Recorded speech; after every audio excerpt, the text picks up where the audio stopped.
Afternoon, everyone. For one final time this autumn, the conclusion of the Quilter Nations series, and we are spending it in good company. One of the sport's most charismatic figures unified his nation back home like few others, singing the songs he learnt in the Zweden township not far from Port Elizabeth, where he learned to love this game, playing barefoot in the dust and the thorns. Sia Khaleesi.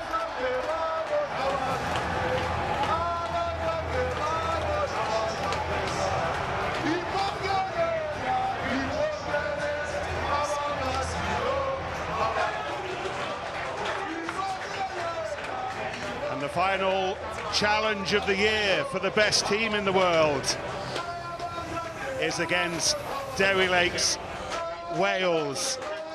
And he looks across to listen to the singing captain next door as we get ready here inside one of the best stadiums in the world.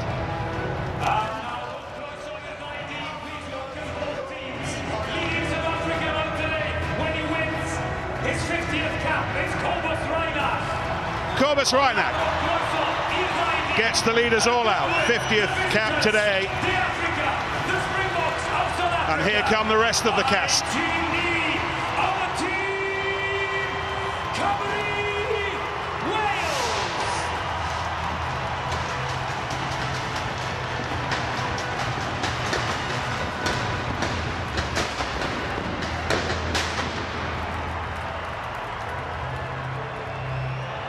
My goodness, they do this well at the Principality Stadium. It's not full today. Lots of talk you had heard and read in the week of this extra test right at the end of November, not part of World Rugby's official test window. But it's Wales, and it's the world champion, so of course we're here. Well, you may have heard the news this week of the death of former Wales captain Mike Watkins. Made his name with Cardiff and Newport, and if you've been reading the tributes to Spike, as he was known to his mates, you'll know just how much he will be missed. Spike on a list of former Wales players and coaches who have said their goodbyes this year. Des Barnett, Warren Abrahams, Jeff Wheel, cap 755. Hugh Marion Roberts, cap 658. Brian B.J. Jones, cap 651. Alan Friday, cap 630. Mark Jones, cap 840. Ian Hall, cap 715. Paul Wheeler, cap 719. Mike Watkins, cap 818. Ymunwch mewn cyfnod o gymeradwyo ar chwiban y dyfarnwr. Please, can we ask you to join us for a period of applause to be started who would have enjoyed what we are about to enjoy. Ian Evans will be part of this applause, saying thank you to all of those who've given so much to this sport.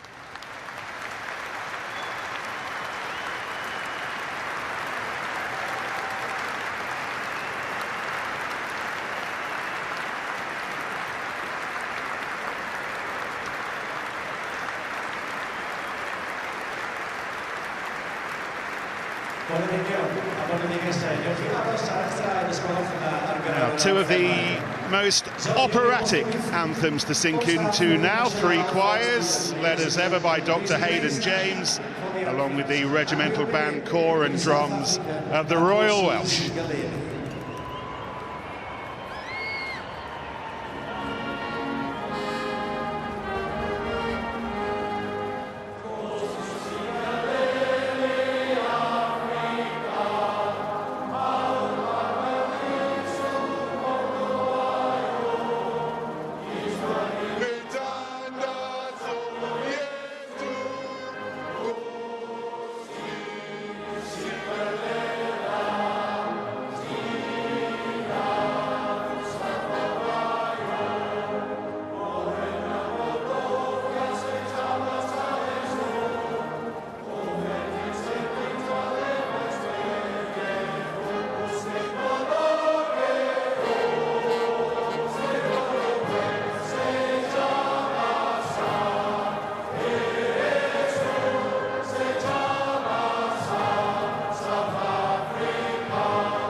sorted out by Dewi Lake.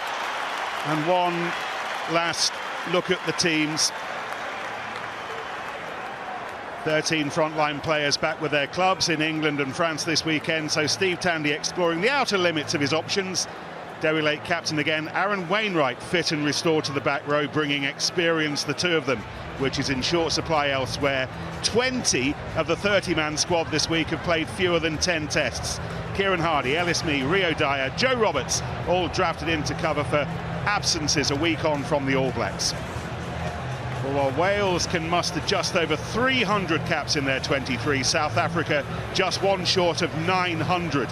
Call this a skeleton crew, might be pushing things a tad too far, as much as they train this week with just 25 players, including the retired coach Dwayne Vermeulen. You'll recognise most of these names. Scrum half Morne van den Berg is one who hasn't spent that much time with us on stages like this.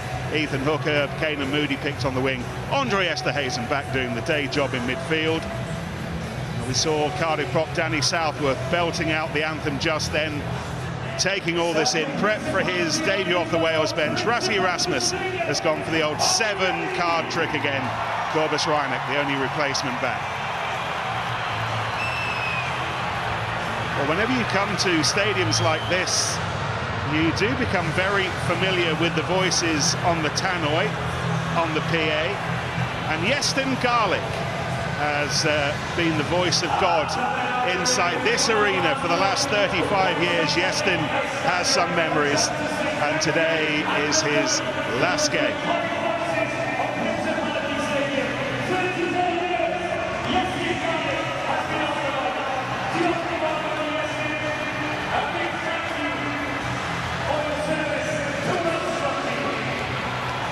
Luke Ramos, 10th test match for the Frenchman.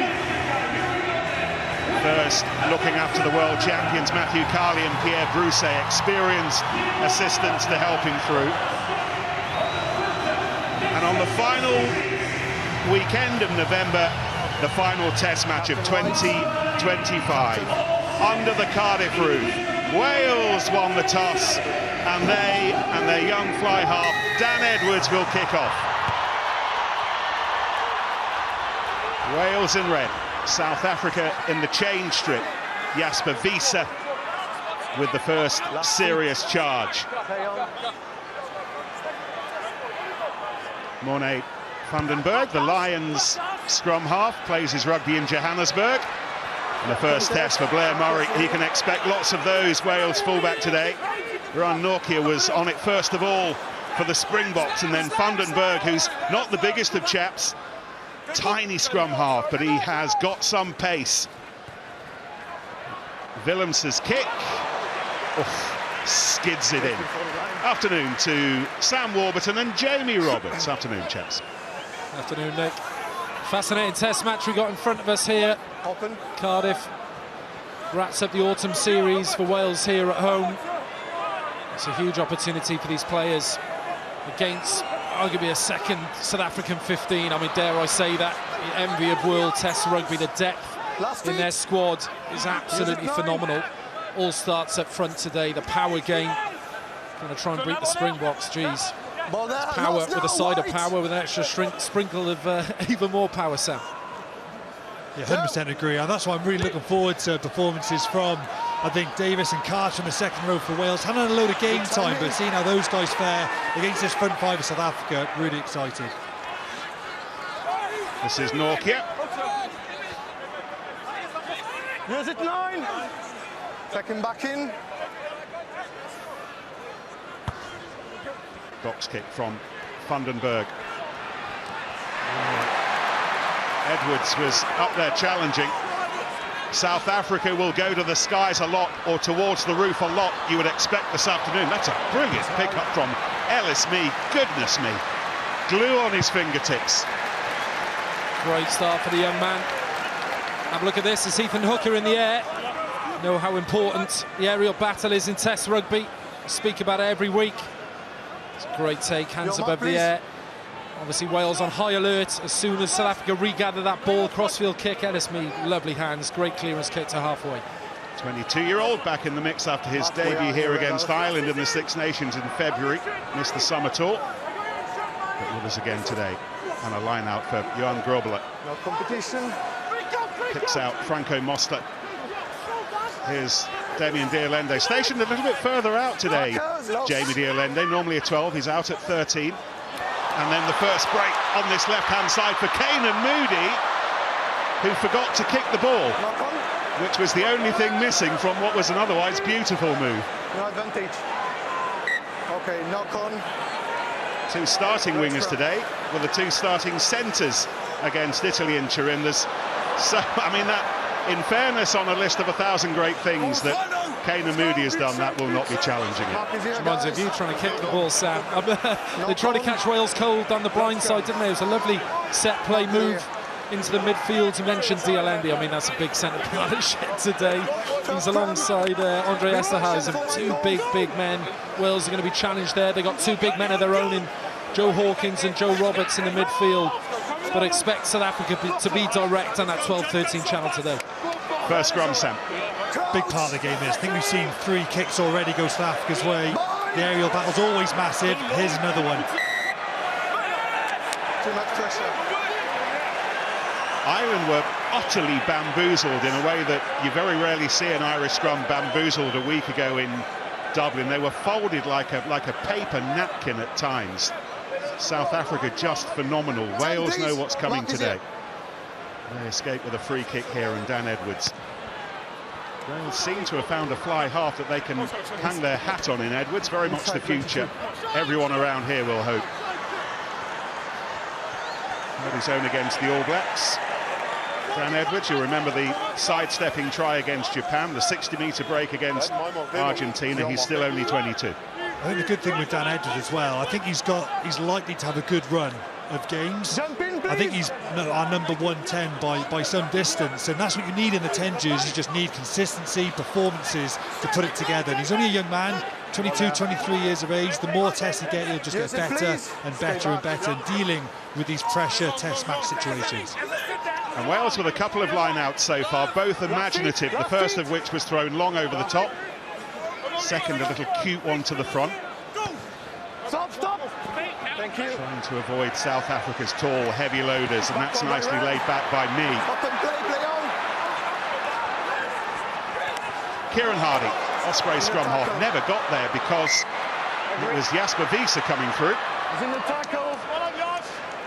Just knock Jasper on. Wiese does so well there. Aaron Wainwright has put a couple of big shots in on Wiese already. The very first kick-off of the game, I remember thinking, Aaron Wainwright put a really good shot in on Jasper Wiese. Anybody who watched the demonstration 40 minutes before kick-off on TNT with Dan Baker will see this is what we were talking about. This is majority of what you see up in the air, trying to get those tap backs. Wales need to have 3 or 4 players, primarily forwards. You can see there Davis picking up the scraps. It's such a big part of the game now. Rarely can you take it clean because there's so much competition in the air. And that's a good example of getting the ball back off kick. Wales giving away a few kilos. Here's the latest test of their muscle.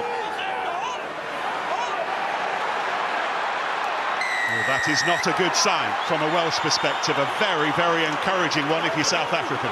They got their own back there. They looked like they wanted to be aggressive on the first scrum. The first scrum, the free kick, was because they engaged too quickly. So you've got to wait for the referee's call. And it seemed like they just wanted to go gun-ho and put pressure on Wales. They got their timing right then. They all went off together at the same moment. And when they go with that much power and you're going backwards, it's very hard to win that call. Great scrum. I think the feeling is, Sam, that Wilco Lowe has become their best scrummager this year, and the power was there for everyone to see. What you can see as well, power is one thing, but it's all got to be synchronised. You can see when the 9 puts the ball in, that's when all 8 South Africans, they all dip, sink, and they drive together. When you get 8 men with perfect timing and big men, you get results like that. Robilard's throw to Mostart again at the tail to open up the fast ball to the back should they want it. That's what Vandenberg was exploring. Come around the other side with Sasha Feinberg and Gomazulu. He's tackled by Ben Carter. Dragons lot getting a go today. Here's Steenkamp. Gerhard Steenkamp. Vandenberg and Norkia. Last feet. Grobler waits. Instead, it's the Mostert ahead of him. We look to see Ethan Hooker away on the right-hand side, providing that threat on the width. Feinberg and Gomazulu and Esterhazen and Willemse. Wales on the ball quickly, and Alex Mann in particular just slowing things down a little bit, but the Springboks are gathering force. We talked of their power game and how Wales need to stand up to this, making metre upon metre. Khaleesi.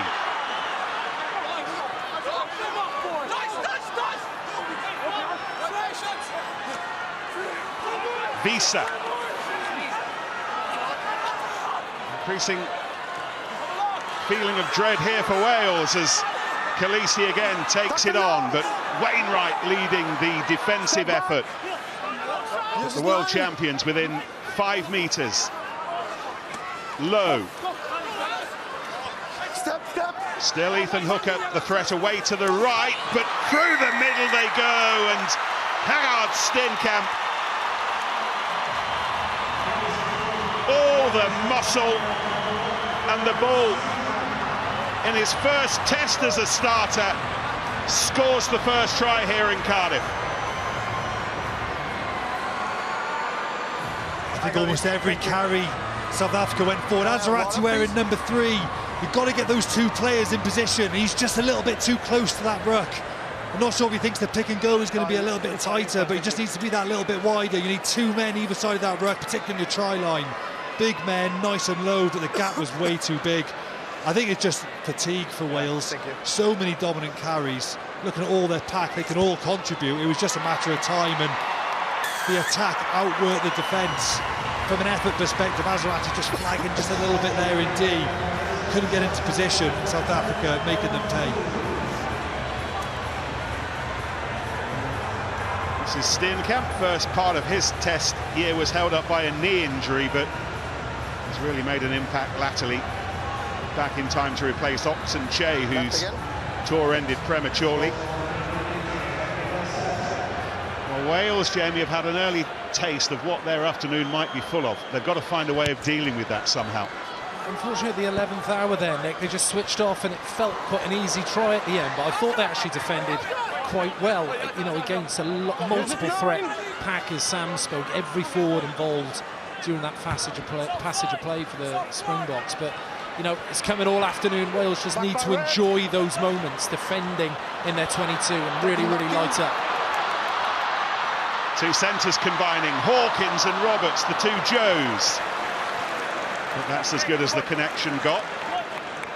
There's Joe Roberts, Max Llewellyn back with Gloucester this weekend. First time we've seen Roberts this autumn. You remember the try he scored on his Six Nations debut against France last year, and Joe Hawkins releasing him.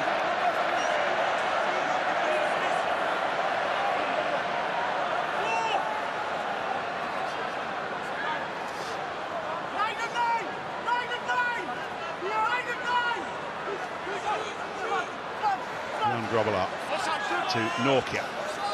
Ball to ball.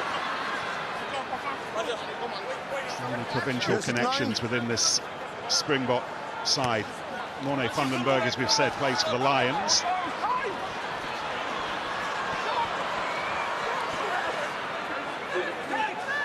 Unless me with a little bit of evasion. Is it 9? No. Lake head first into the try scorer. 9? Last feet.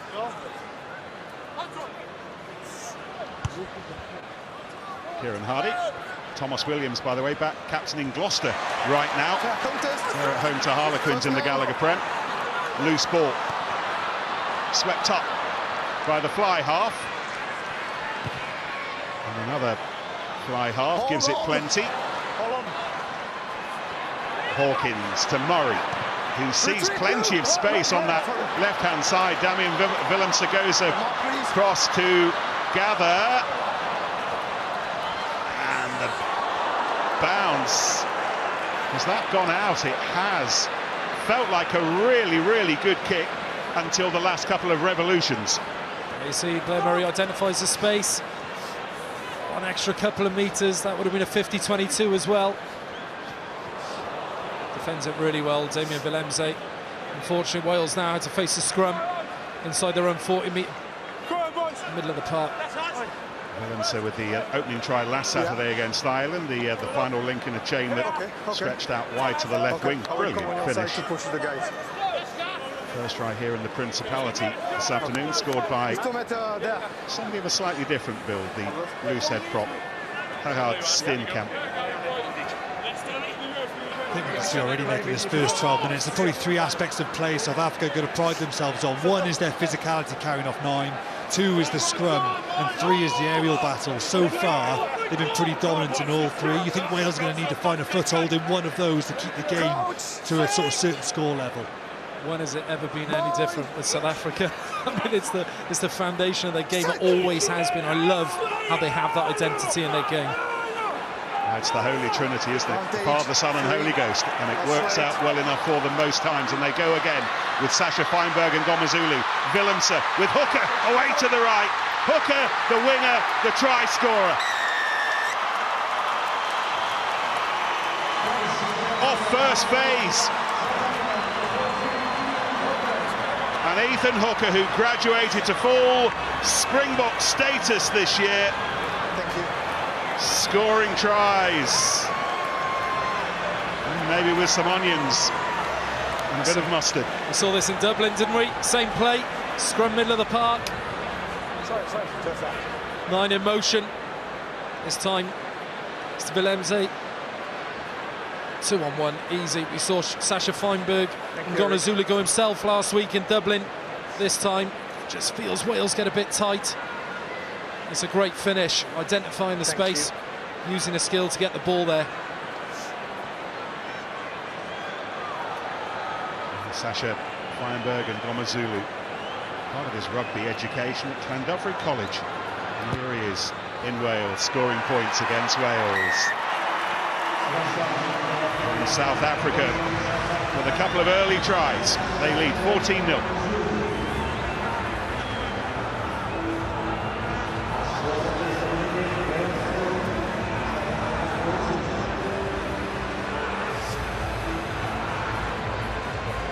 Cheslin Colby and Kirtley Orrance jetted off after last weekend. We've still got Jets on the wing. Flings his head backwards. Wales have been rattled. Every team in the world will have been rattled by this kind of start. I feel this next 10 minutes is absolutely critical for this game for Wales. You know, they've had a few early tries scored against them. They have to stay composed and stay focused, because aside of the quality of the Springboks, they smell blood now, and they concede another few tries quickly. This game could easily get away from Wales, so they have to find a way. We spoke about it, Sam, when we played. Big moments in games is that players come out with a big shot, just being really smart, taking a risk in defence. Yes, we're on the line. Let's go! That's what's good!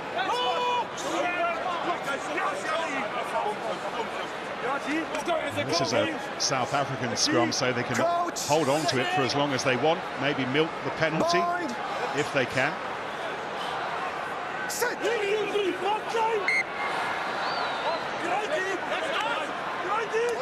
the eagerness to get in first. Steenkamp, Grobbelaar low, powered by Klein and Norkia behind them. Make sure you take the hit properly. And control your weight. Scrum again. Reset, please.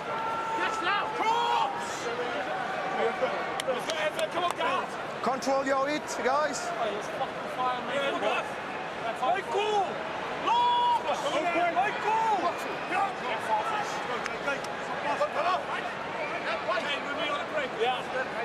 Crouch.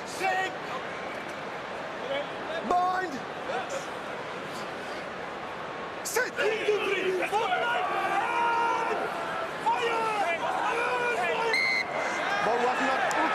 ball wasn't hooked back properly. And Wales with a big reprieve. They have the free kick.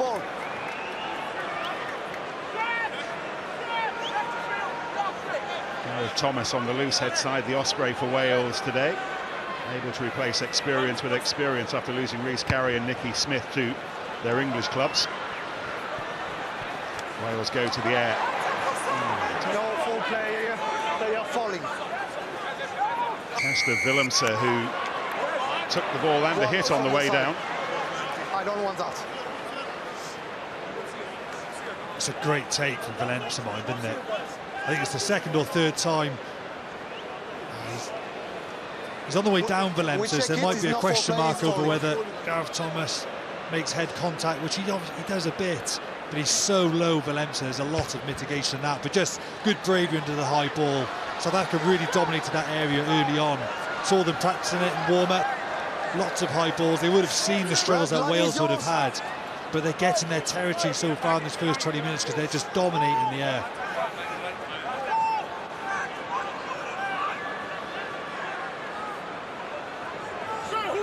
South Africa shortening their line-out, loading midfield with some big, heavy trucks. One by Jean Clay. That's the break instead from the fly half, and then Khaleesi, one of those trucks. Quickly away by Vandenberg. Loose ball rescued by Mostert, but it will be Wales' possession from the scrum. It's a running threat of Ngomazulu, isn't it? Loading the midfield. All the Welsh defenders focus on those big men in the midfield. Just opens the gate for Feinberg and Ngomazulu, that show and go. It's a lovely ball to Khaleesi as well. See the running threat of this guy. He's added another dimension to this already dominant Springbok side.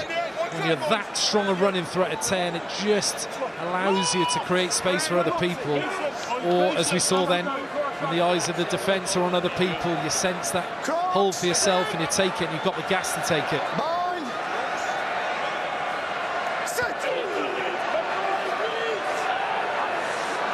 Wainwright, as he'll have to today, not hanging around at the base of the scrum.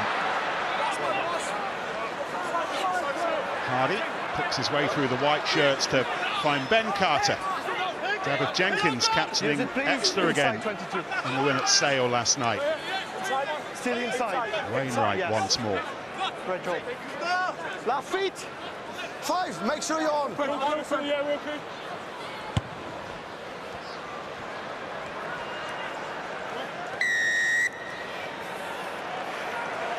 Ramos warned South Africa about the offside. Number 4, that's right. 4, offside. Jean Clay picked side. out. Step. Clay not needed by Munster today, interestingly, as much as Ahir Snyman is and was back for Leinster down the road in Newport last night.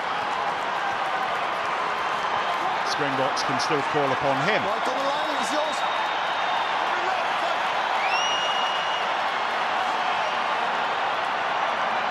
Few words on the big screen inviting those inside the Principality Stadium to get loud, make some noise. Well, there's a half a toe hold here maybe for Wales. No competition. Winning the line-out, taken by Mann and thumped up by Wainwright. And again.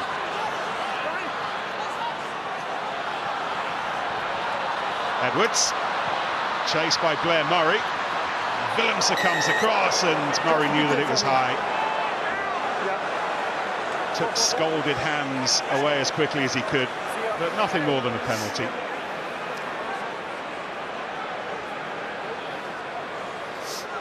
Just gets his timing wrong here, Blair Murray.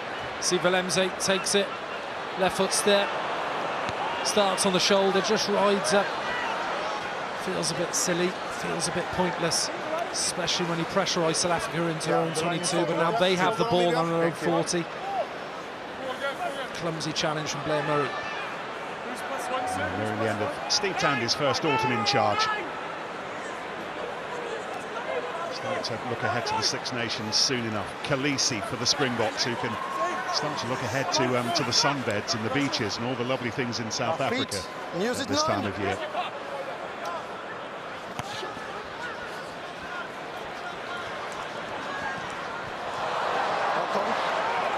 And the second one. First by red, second by white. White scrum.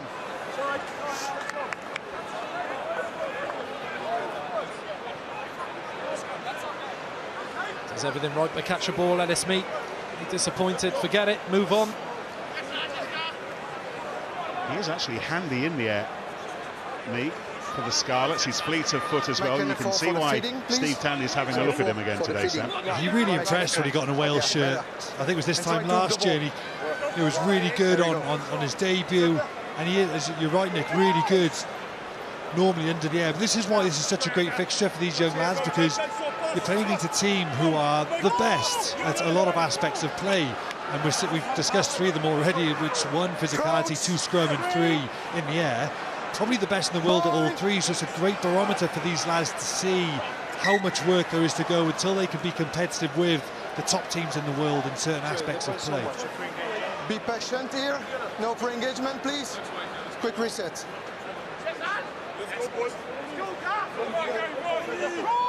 Sam, how do you add stability to a scrum that is under so much pressure? What's the key for the Wales 8 here? Good question. There's a size disadvantage. So what Duncan Jones and Shot would have been working on is need to be synchronised perfectly as an 8. So all that weight channels through at the same time. Got to stay rock solid. Second rows hold together, hold each other tight. Front rows hold each other tight. Back rows squeeze it in. You've got to make sure that technically you're spot on. Well, that was monstrous. Esterhazen and then Feinberg and Gomazulu with the circus tricks. Hooker already scored 1 try. Willemse on the half volley. Heels on the touchline. Puts him back for the scrum penalty. With scrums, Nick, you've got to think it's like a leaky bucket. If your second rows split apart from each other, or your props do. So when you look, there's obviously 3 at the front, there's 4 in that middle row, they've got number 8 at the back. You want no gaps in between those players, because then energy leaks through the scrum. You look at South Africa's scrum, conversely, they're so tight. That's what number 8's got to do. He's pulling the second row's hips together. The back rows want to make sure that that middle line of 4 with the 2 second rows and the 2 flankers is perfectly in line. You're all putting weight through at the same time. South Africa have the size and they're sort of synchronised at the same time, which is why when you have a size disadvantage, it's almost undefendable. Kick from Feinberg and Gomazulu, taking Springboks to within 6 metres of the Wales try line. Another set-piece test coming up for Wales defence. Nortje brings it down. Esterhazen, part of this mauling effort. The centre coming into a position he's getting increasingly used to, but Wales have done brilliantly to mess that up.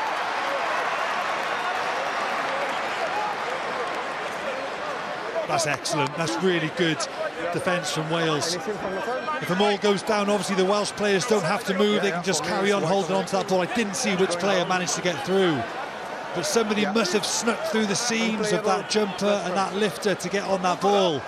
Rassie looks a little bit in disbelief. His first game as head coach, by the way, was against Wales 7 years ago, and Wales won in Washington. Say again.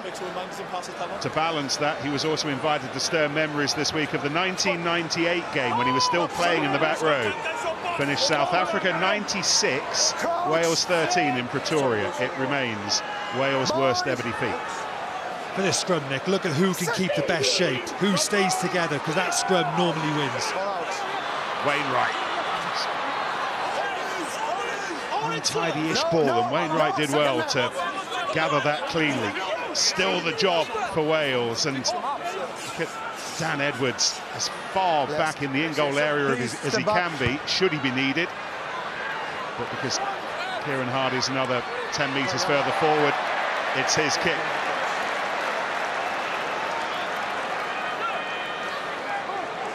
Wainwright actually is excellent there, because the scrum is struggling. You want what's called a quick strike, so you want Dewi Lake Hooker to hook that ball back to number 8's feet and have that ball in that scrum for no time, because that weight's coming through from South Africa. Just a really quick strike. Wainwright picks up, he carries off in traffic. It looks messy, but he actually does really, really well. Here we go. So look how quickly this ball comes back to number 8. So ball comes in, Dewi Lake hooks it back. Within half a second, Wainwright's got it. That's an excellent hook, excellent scrum from Wales. Now completion. Now we have Wainwright How much of that kind of work has he got through? That's his 6th carry. Made over 20 metres already, and every metre would have carried a bruise or 2 with it. Moody gathers. Released. Advantage. Back left. South African penalty.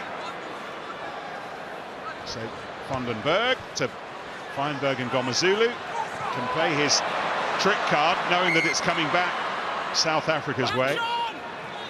You're not rolling. You're slowing down the ball. It's really provided evidence, increasing evidence on this Northern Tour, Jamie, of his growing powers, Sasha Feinberg and Ngomazulu. I think him and Damien Willems, they both add a dimension to the Springboks side they've probably not had before. You know, the skill set. Tony Brown as an attack coach. You know, I think after South Africa go back-to-back Rugby World Cup champions, you know, 1923, they're probably, you know, the first thing as a coaching group, I'm sitting down after that and going, right, are we going to win Rugby World Cup 27, do the three-peat with the way we're currently playing?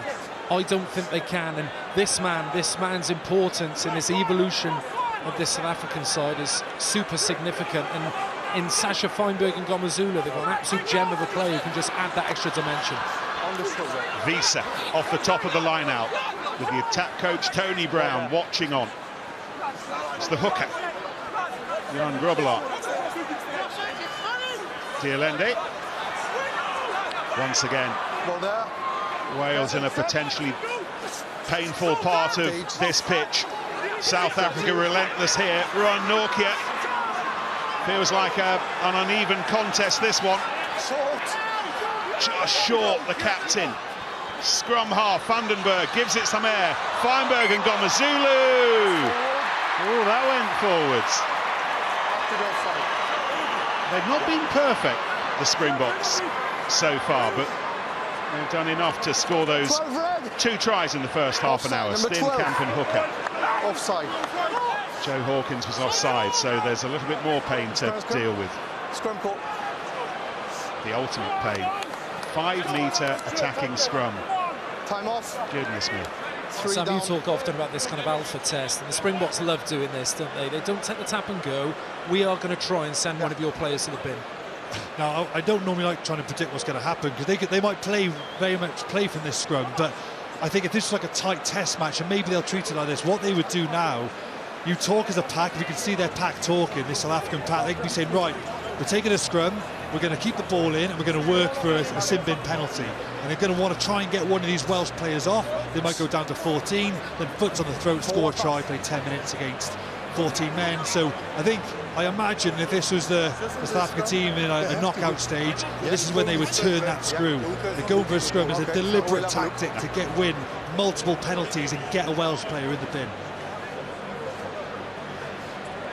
In the middle of all that, you might see under his cap and with the yellow vest on, Dwayne Vermeulen. South Africa have been training with 25 players this week in Cardiff.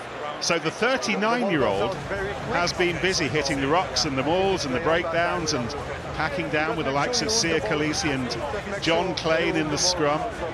He polished his boots, he tightened his studs. He was hoping that he might get the call at the age of 39, the World Cup winner, now part of the coaching team. He's probably still got it. Broke our hearts in 2015 at Twickenham in that quarter-final, that beautiful at the back. Fourie Dupree in the corner, game over. Wonderful, wonderful player for the Springboks down the years, and a real rock at number 8. How old are you two? 39. I could not play. I'm 37, but I look 47. That's the problem.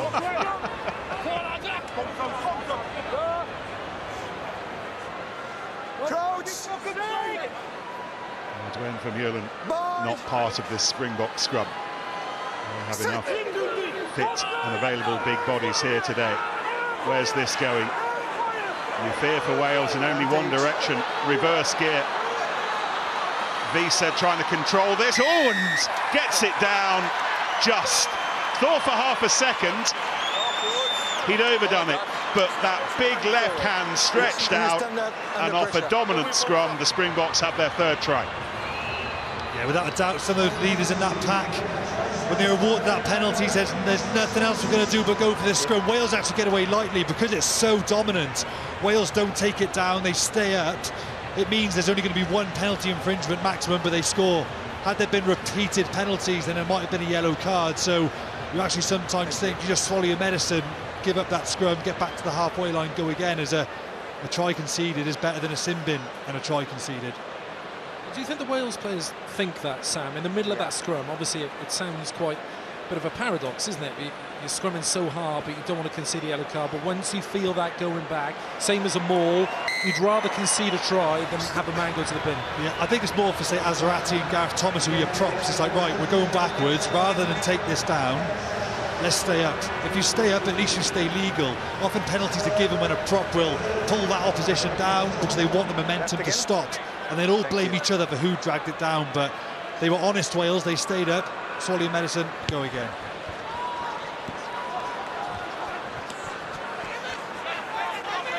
So half an hour gone. South Africa 3 tries. Steenkamp, Hooker, Natalie Visa.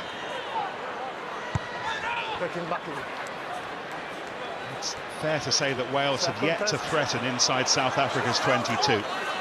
First bite, white. Maybe they can set up a platform here. No. Okay.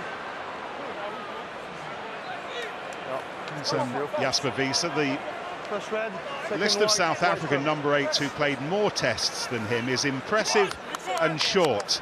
We've seen one of them, Dwayne Vermeulen. Pierre Spies, what a player he was.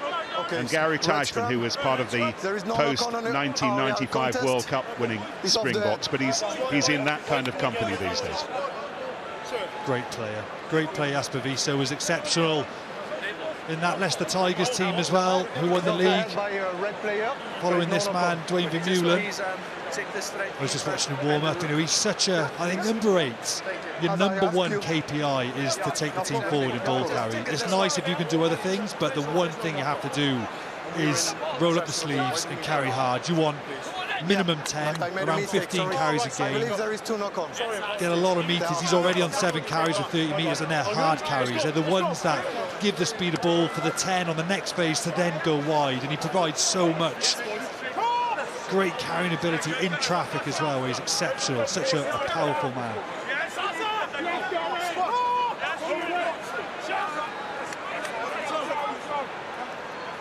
Crouch! Bind! Sit! Wales free kick. Hardy wanted to get on with it, but he was some way off the mark, in fairness to Luke Ramos, the referee. Meantime, a game continuing on the road. Interesting to see South Africa going in so quickly at the scrum, Sam. You would have thought instinctively that they would back their power and not have to gamble quite so much. Yeah, I was thinking these are things Rasty's probably going to be slightly frustrated with, because that's 3 times now they've given up a scrum free kick, not a penalty. It's a free kick. There's more of a technical offence from South Africa. They're not getting beaten by Wales by power in the scrum, just too eager to get out the blocks because they want to dominate. But you've got to couple that will to dominate with a discipline. But at the minute, they're just getting it a little bit wrong at scrum time. 3 free kicks has kept Wales in the game from a territorial perspective. I think Rasty would rather than be more ruthless in those situations. So here we go, Wales with the ball in their hands inside South Africa's 22. They still have it, but rather by luck ahead of design, but and the penalty conceded. Isolated Dan Edwards as he tried to rescue that ball. Frustrating for Wales. Just an overthrow, isn't it?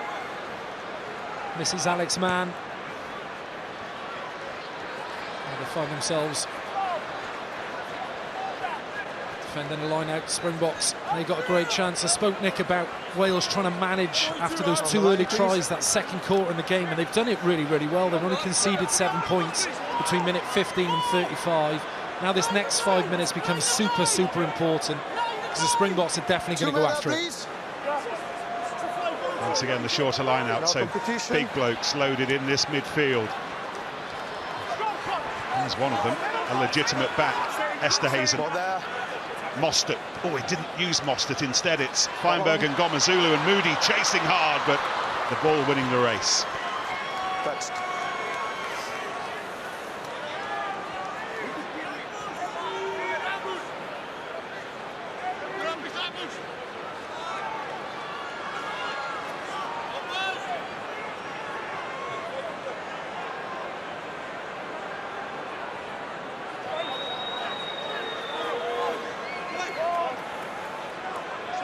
+1, 2 meter.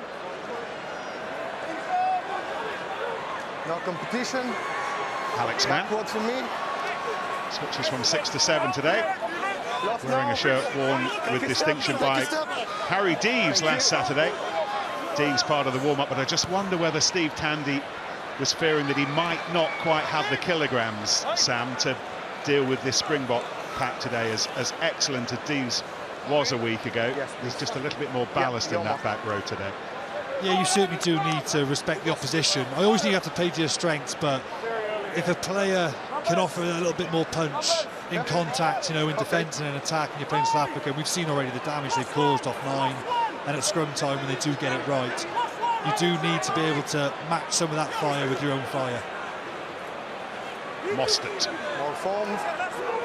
Taken in by Khaleesi. Grobbelaar has it safely in his inside pocket.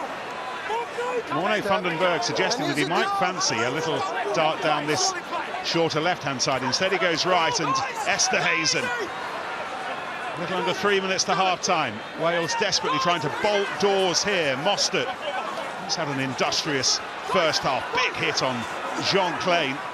Lake and Mann putting in the defensive work, but it's still South African ball. Low. Wiese.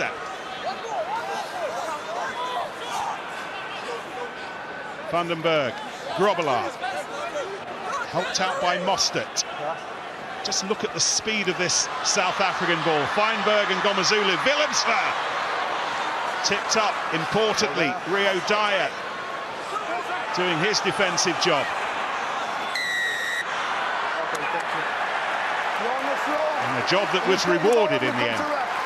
Wales doing really well there. The Springboks sweeping around the blind side after a couple of bruising carries. Really held their own. You see it here. This time it's Joe Roberts. Rio, great shot. It's that double tackle. It's that fight after contact as well. Making sure that ruck is not easily won, forcing the Springboks to concede a penalty. Joe Roberts doing the lassoing work down by the ankles.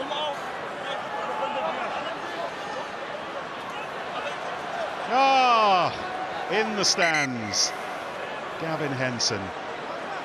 Shave away, Gavin, shave away. We miss Eddie. Still got beautiful tan, hasn't he? What a player. What a player. Talk about all-round players' ability. Ball in hand, carry threat, wonderful defender. Stay through the mark. It's been sunny in Merthyr this autumn. 40th minute. Wales have been under the hammer. Thank you. South Africa have mustered the 3 tries. Last feet. Hardy. Chased by Dyer, and again he earns his reward for persistence. Edwards, oh that's quick, and Ellis Mee, oh Mee, not far away, and right at the end of this first half, perhaps the brightest moment of Wales' promise. This time Wales winning those crumbs. Speak about it, Rio Dyer goes on a little adventure on his own, but really good recognition. Dan Edwards, when you win those crumbs, often the space is the other side of the field, so the ability for Wales to recognise that. Unfortunately, the kick is a bit too hard for Ellis Mee to gather, but really, really smart rugby. Dan Edwards. We're into the red. Interesting to see what Springboks do with this. Kind of side with the ambition not to finish the half here. They'll want to give it one big last blast and see where it might take them. Dialendi. Takes on the shoulders of Joe Hawkins. Grobbler, oh, that's brilliantly taken by Moody. A spinning Moody. Feinberg and Gomazulu. Esterhazen's there. South Africa eager to end this half in the grand fashion. Norkia. Wales in full retreat. Diolende. Moody the threat on this left-hand side. Hooker, as always, away to the right. Esterhazen. Wales conceding the penalty, the offside penalty. Vandenberg up to within 6 metres. Grobbelaar. How quickly South Africa have turned this into a position of real promise again as they hunt a fourth before the break. Norkia lays it up for Lowe. Nearly there. Penalty, however, advantage being played. Number 3, is that right? Well, we wondered about South African ambition this close to the half-time oranges, and we saw it there. Captain, please.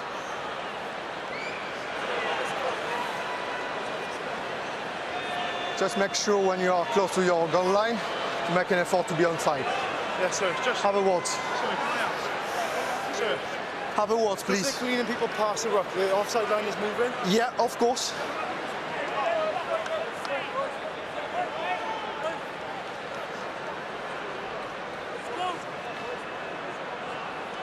Thank you. Gotta love that from South Africa though, Sam, haven't you? Half-time can wait. It'll come around soon enough. We've got the ball and we have another opportunity. This is where we've seen that all-court game from South Africa. It's a great break. They execute really well. A couple of 2v1s, passes stick to hand, then they get into that 22, and then it tightens up, and then they go into the ruthless power game. This is the break.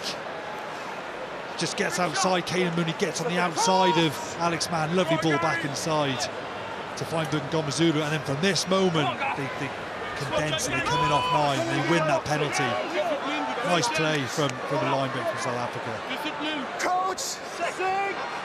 Well, South African voices saying discipline. They've conceded too many free kicks in this area. There's one last opportunity before the break. Play on. Scrum's gone down, but on we go. Esterhazen. Oh, 5th gear by the time he hit that red wall, and look at the damage he did. Scrum half gives it some air. Visa very nearly scores a second. South Africa do have a 4th, and it's the tiniest man on the pitch. Morné Vandenberg, and the Springboks will head to the tunnel with 4 tries. On the post. It's not a complicated sport sometimes, is it? Big men running hard. Esterhazen, one of the best in the world game. 118 kilograms. Stop me. Stop me. Runs hard, puts him on the front foot, players in momentum. Vandenberg takes the try, but the hard work done. Big carries. Good try, South Africa. So I've seen 3 South Africa carries off first phase. It's just Esterhazen into Dan Edwards. Like you say, Jamie, no thrills. Big man against Wales, the smallest man in the back line. I think Wales knew this was going to be a very tough Saturday afternoon. And South Africa head for the away dressing room with those 4 tries. Gerard Steenekamp after 8 minutes. Ethan Hooker shortly afterwards. Then Jasper Visa on the half hour. And on half-time, the scrum half, Morné Vandenberg. Half-time at the Prince Paladin Stadium. Wales 0, South Africa 28.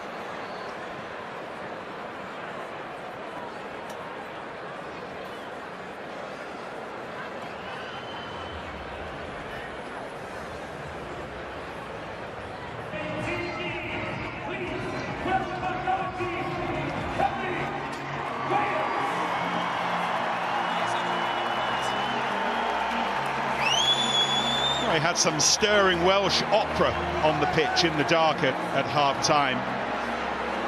And such is the challenge offered by this team, looking for one last big effort before they can close the book on 2025. Double World Cup winners. If anything, they've got even better in 2025 as they zone in on the World Cup in a couple of years' time. But it kind of feels, Sam, and I'd be interested to know what you might have said as captain at half-time, that Dewi Lake and the Welsh team have kind of got to dig deep into their souls here to try to keep this respectable. There's certain parts of the game, though, which they can look at and think have gone quite well. I don't think they've really managed to put ball in hand together. They've been very good in past weekends, so let's look for those opportunities. More defence and more attack has actually been quite positive for Wales, so look for those opportunities where you can get some ascendancy in the game. Identify those things that aren't going well, of course, but lean into some of the things that are going right and try and get some change from it. Both sides unchanged at the start of this second half. Expect changes fairly early on in the second before too long, particularly with Rassi Erasmus casting his spells as ever. We will see. They've got some interesting names on the bench, the Springboks. Wales with Danny Southworth, the Cardiff loosehead, ready to make his debut. Clearing kick from the Osprey scrum half, Kieran Hardy, part of the team that ended that long losing run in Japan over the summer. South African scrum half, Morné van den Berg, trotting across to Jan Grobler to pass on the code, which was throw it to Jean Clay, Esterhazen, flanker popping up in midfield today. Now they move them around. Bouncing ball. Norkia has it. Wales in their eagerness offside. Again, Esterhazen. What a match he has had. The business of carrying the ball in this game has never been more important, and few do it better than him. The aerial battle as well that Murray tried to win for Wales. Back to the PK.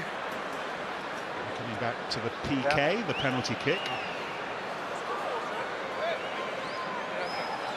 So Aaron Wainwright, it looks, who took some damage in the middle of all that.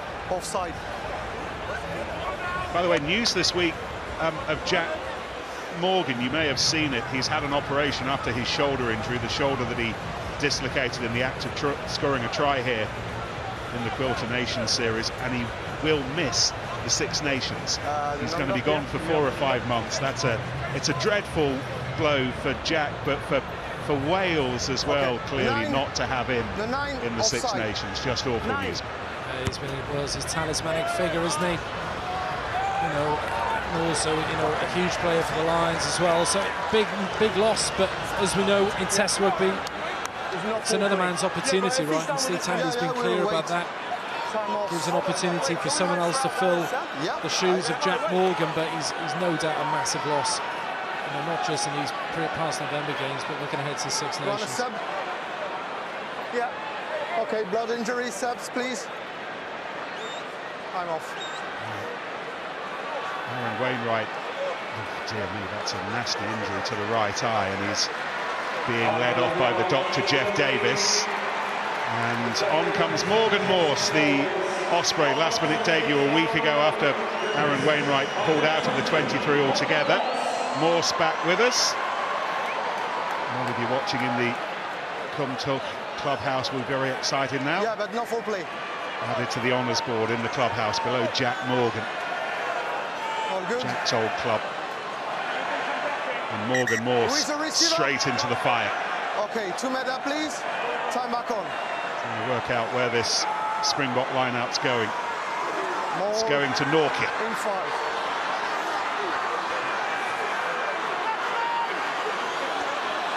The big arm of Wilco Lowe trying to drive them through. Esterhazen.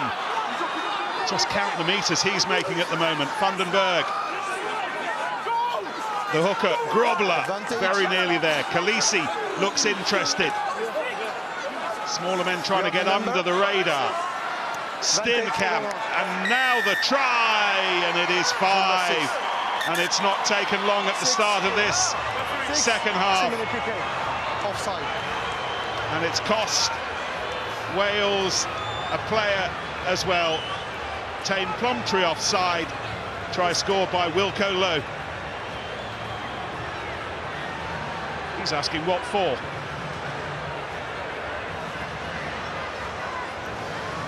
And if it wasn't Plumtree, it was going to be probably someone like Dan Edgewords, because they were getting offside as South Africa were picking and going.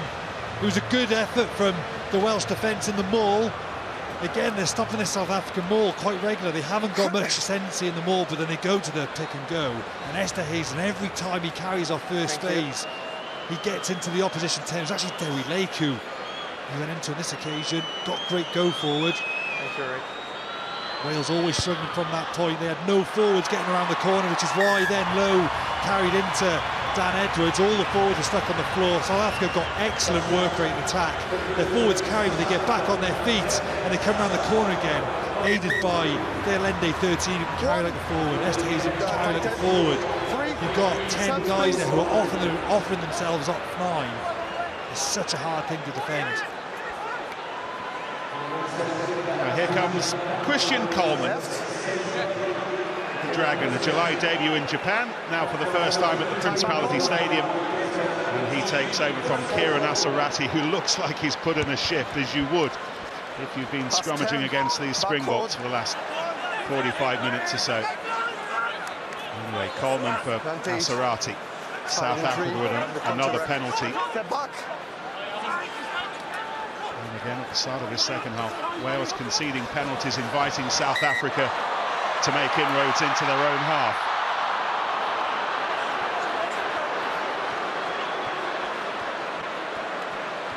Wales trying to be a bit clever here off the restart, changing it up. From the side on the counter-ruck. It's a good counter-ruck from the Springboks. Wales actually regather the ball on the floor, but big men coming in. Wales don't quite secure the ruck, and they pay the price. And that price is now defending them all in their 22.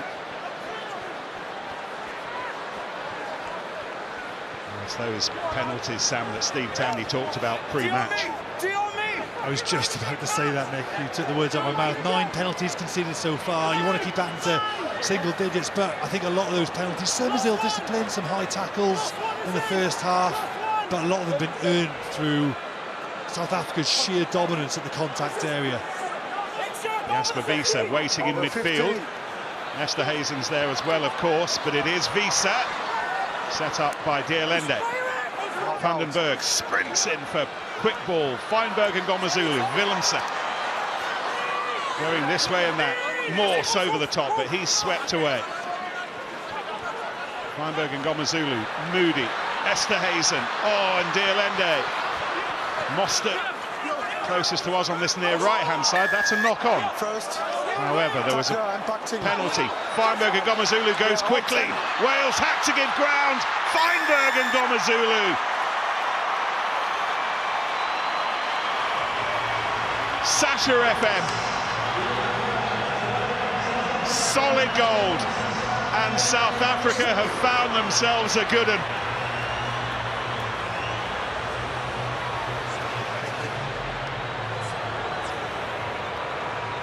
It's a great finish. As you look at the disappointed Wales faces, you think for a second Wales had just got it. Speed of thought, speed of play, speed of acceleration. Wales don't want to concede another penalty. They're already down to 14 men. Just that nous to appreciate that Wales are tracking back a bit slower. How can I raise the tempo? Take a bow. Sasha Feinberg and Ngomazulu. It's a great finish. 40 on the board for the Springboks. Minute 46.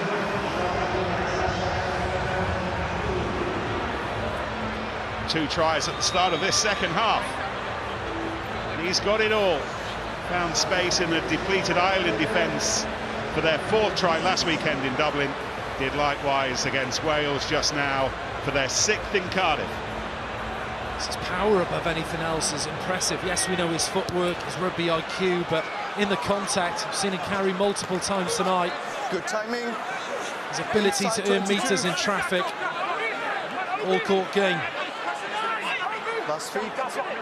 Sasha Feinberg and Ngomazulu on his own has contributed 17 points to this effort so far. Last feet. Use it 9.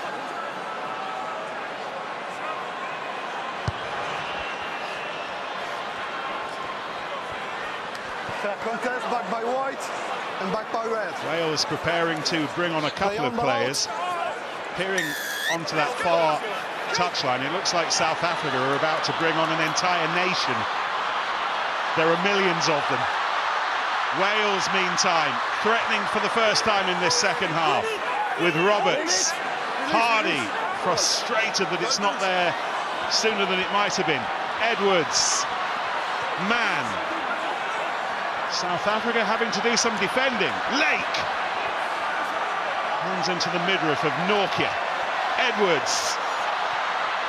Murray. Rather had to go backwards there. Wales have lost a couple of metres. Edwards, bouncing ball, and it might yet work for Kane and Moody. Moody with the chase. Moody's going to win this, unless the ball bounces unkindly, which it doesn't, and Moody scores. And at the end of one of Wales' most promising movements, it is South Africa who score the try. They're just checking maybe for a knock-on. Did he gather it cleanly? That can be Wales' only hope here as Moody ran through. Eric, please. I have a doubt about the grounding. Try yes or no, please. The question here is whether he's knocked it on into his foot. We need first to check the grounding, and then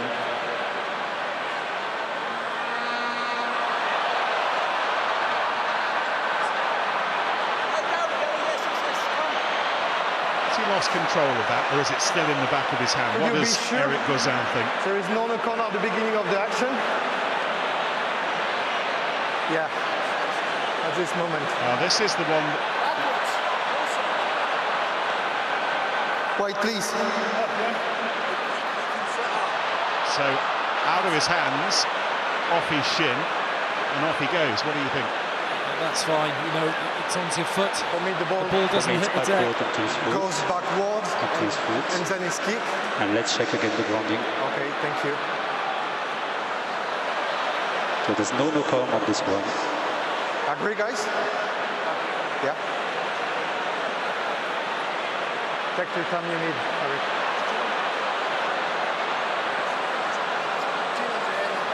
I think he's still in possession. He's still in possession and grounding the ball, so for me there's no issue, no one. Okay, thank you. I have a decision. Try. Springboks, 3 tries in a power-packed opening 9 minutes at the start of this second half. And Feinberg and Gomezulu once again makes it a 7-point score. Here comes the cavalry. Danny Southworth, a debut at the age of 26 for the Cardiff prop. Ruben Morgan-Williams on as well, the Osprey scrum half, and here come half of South Africa. 1, 2, 3, 4, 5, 6. It's not quite, is it 6 or 7? There's Esterhuizen, 7. It's not quite the whole bench, but it'll do. I think you missed out Eben Etzebeth just standing there in the background like Sounds good, Garrett. He's a queue for the bus. Thank you. I'm back on.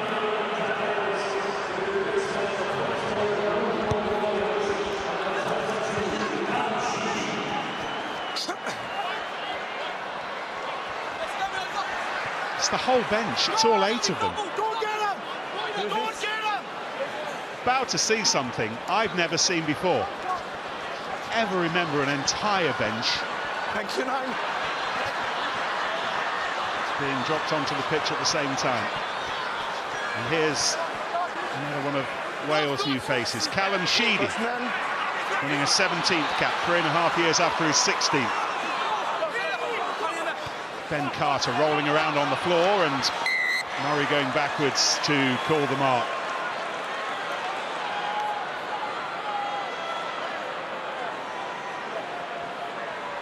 Amongst the multitude, Cobus Reinach about to win his 50th cap. Yeah, please. It's taken him 11 years since his debut to get to 50.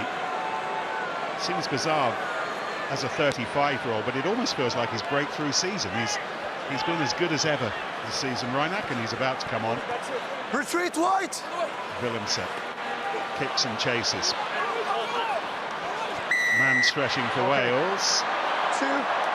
You never retreat, you are inside 10 meter. So Johan Grobbelaar Didn't retreat the requisite 10 metres. Thank you.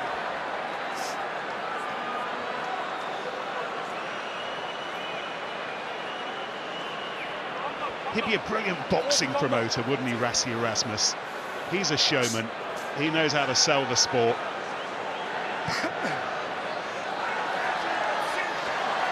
And here they come. Bongi Mbanambi, Zach Porthen, Asanati and Tlabakanya. Eben Etzebeth, Marco van Staden, Ben Jason Dixon, Crocker Smith, Cobus Reinach. If there's anyone left in South Africa, let us know. His 50th cap, Siya Kolisi, the captain amongst those to make way. It's extraordinary. You ever seen that? Time back home. Well, strength and depth is the envy of world rugby. Just the firepower off the bench. As the game evolves, it becomes more of a 23-man sport. Year on year, not just 23. It's the whole squad. Wales giving it a go. Thank you, 20. Wainwright back with us. Oh, it's behind Murray.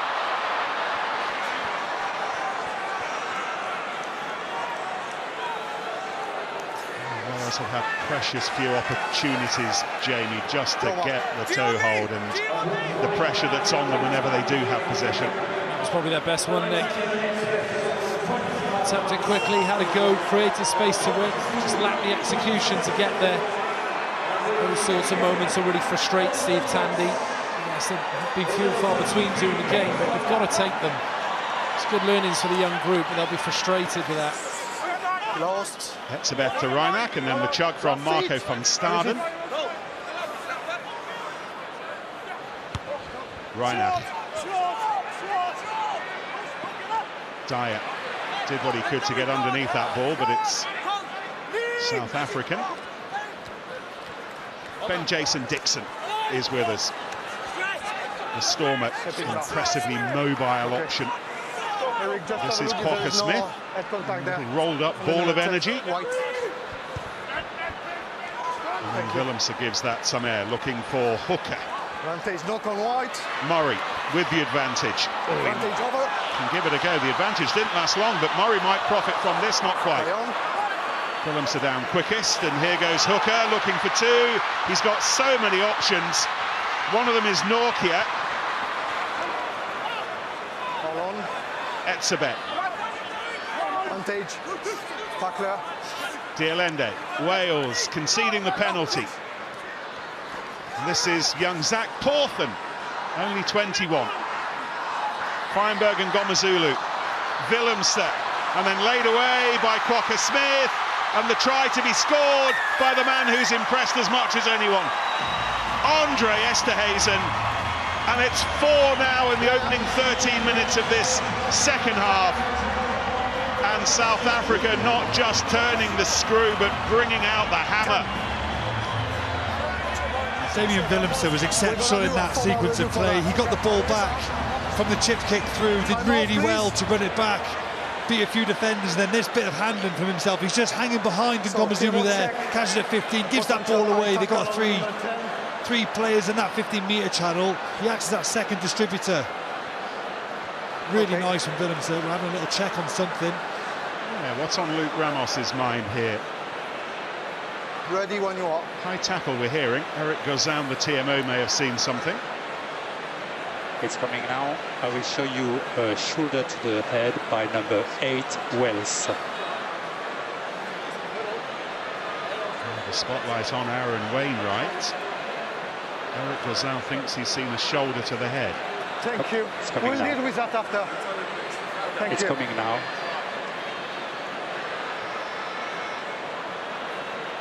This is your best tackle. So, Armin Gomazulu. His left shoulder does hit his head, and Ngomazulu does stay down after this contact. That's what's caught their attention. And there is foul play because the tackler is upright. It meets the yellow card threshold. Happy, guys? Number 8, red. Agree?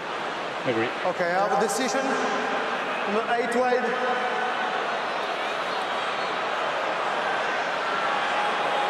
We do have a contact it's a foul play because you're upright. It's a red card, no free review.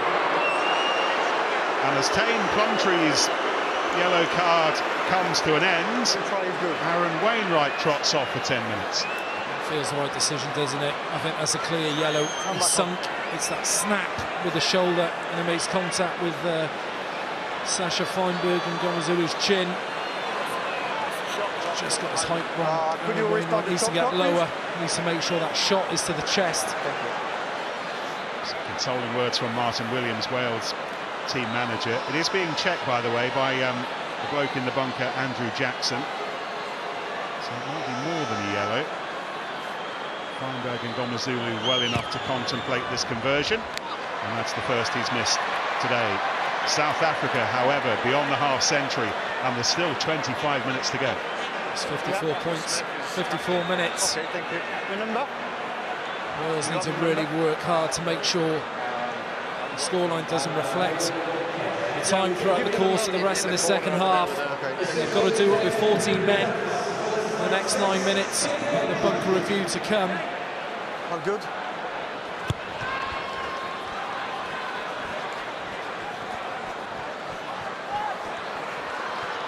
This is Quokka Smith. 7 years now since he made his debut against Wales. That look forwards from Willemse. On we go. Murray comes across and under some pressure does well. Held on to by Smith. Lake waits, catches, drives into the shoulder of Zach Portham. Here's it.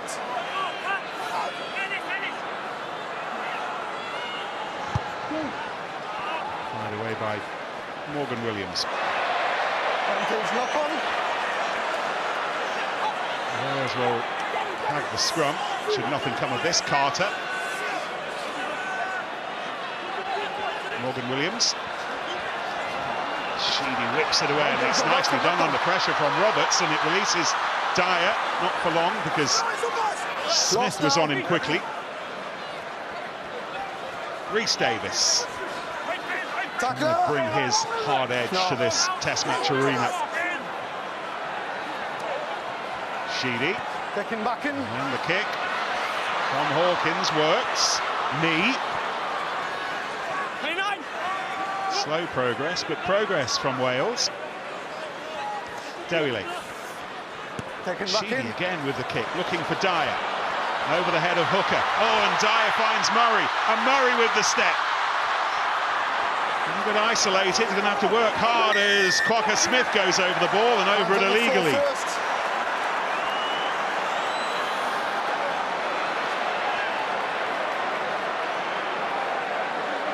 Cut the crossfield kicks there from Wales, unlocking this Springboks defence. Down to 14 men, Wales, so you have to be quite innovative. Got a multi-phase against this imperious defensive Springboks side is very, very difficult. So Wales adapting. Callum Sheedy off the bench. And Joe Roberts with a nice crossfield as well, doing that phase of play. Wales have a glorious opportunity to put points on the board.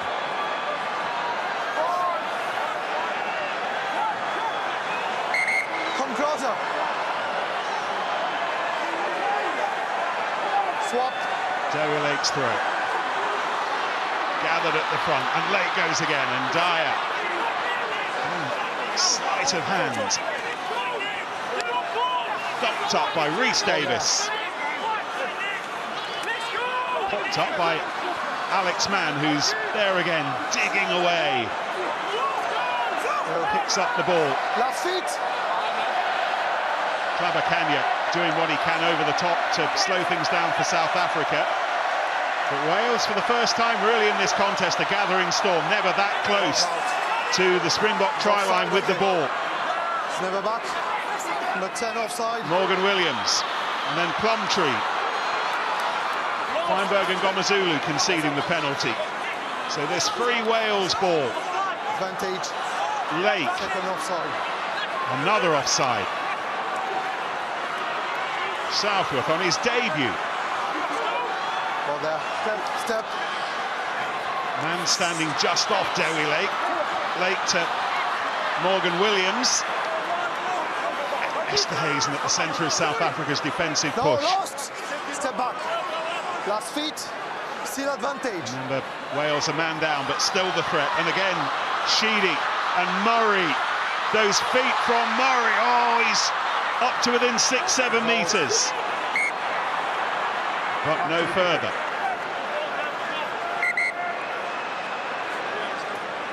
Captain. And the last attacking first by Wales. There is two offside. Just be careful close to the goal line. Pillar? Yeah, pillars.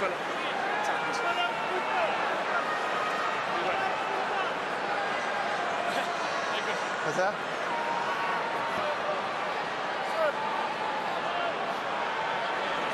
Yeah.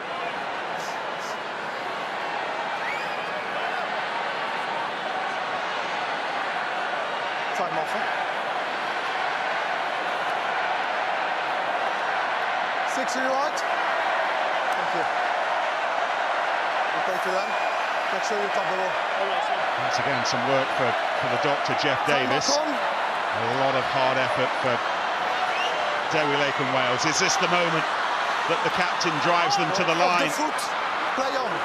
Loose ball. Still Wales ball. And Alex Mann.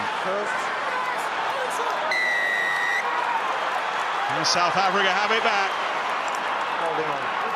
What a game he has had. He's been immense. Esterhuizen's been immense. What I'm really impressed with is how much that defensive set meant to South Africa, despite the fact they're 54-0 up. He gets in before the two Wales players, holds on to that ball, rightly wins that penalty. There was a monster hit on Dewi Lake on the tap and go, and Wales went for it. I missed who it was. It was absolutely huge hit, and then it was followed up by that competition. Go ahead. Time off, please. Time off, set, boys. Okay, Captain. That's the voice of Eric Guzan. Captain, we have an outcome from the bunker. Here we go. The yellow card remains yellow card. Aggregate danger, but mitigation. So not high degree of danger, sorry. It's yellow. Yeah, not high degree of danger. Wainwright's yellow will stay yellow. Yeah, remain a yellow card. Nice on the eye, however, and the pain will remain. Time back on. It's Bongi Mbonambi. Joined up with the tour late, but here he is in time to be part of the last act. All of his experience, 34 now, over 80 caps, 2 World Cups. Left feet. Not bad off the bench. Likewise, Reiner. Dyer being hustled by Hooker. White knock on. Netzer there. It was a South Africa knock on. This is James Ratty. 5 red, please, subs. Ability to cover lock and the back row. Called back into the squad this week, and he's on for a 4th cap, and he goes into the 2nd row, replacing Rhys Davis. That's my dream. Bella Osprey. On the 5-meter line. 4th cap for him after his first against the South Africans 18 months ago now.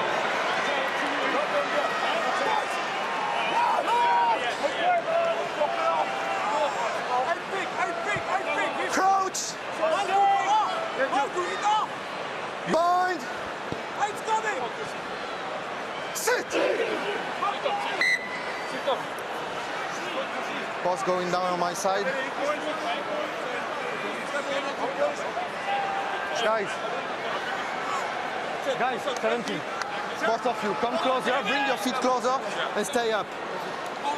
Quick reset. Yeah, same mark. South Africa with a brand new front row. And Zach Portham, closest to us. Only 21, but already holding up a South African scrum. Quick learner. URC debut against the Dragons last season. Bullocking try against Wales under 20s. Test debut this month against Japan at Wembley. And on the other side, Asenati and Hlabakanya. Happily on the list of the biggest human beings lots of us have ever seen. We might get a close-up of Asenati in a minute or two. That's Bongi Mbonambi, who's not far off one of the biggest humans. And pulling down. 10, please. He's here.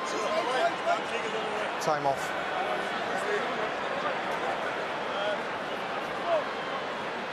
You can pick out in Clavacania there, number 18.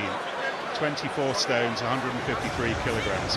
Large. I think he was the one who took the shot on Derry Lake, which has given them this position now. You know, Wales were so close to scoring a try. He puts in a huge shot on Derry Lake, who's an explosive man, and then 1 phase later, South Africa win. And that's what I love about the South African team. It's just the endeavour to still keep going, even though they're so far in the lead. There's so much pride in representing that jersey. You just see the effort does not hold up at all, ease up at all throughout the game. Great impact from the bench in South Africa. Afternoon spilling into evening here in Cardiff. Maybe one or two of you wondering what Wales' biggest ever defeat here is. It's a fairly recent one against England in the Six Nations at the start of the year. England winning 68-14 here back then. So 54-point deficit, and that's where we are right now. Okay, time back on. Water else, please. Christian Coleman's contribution hasn't lasted long. He has been replaced by Kieran Asarati, who was replaced by him.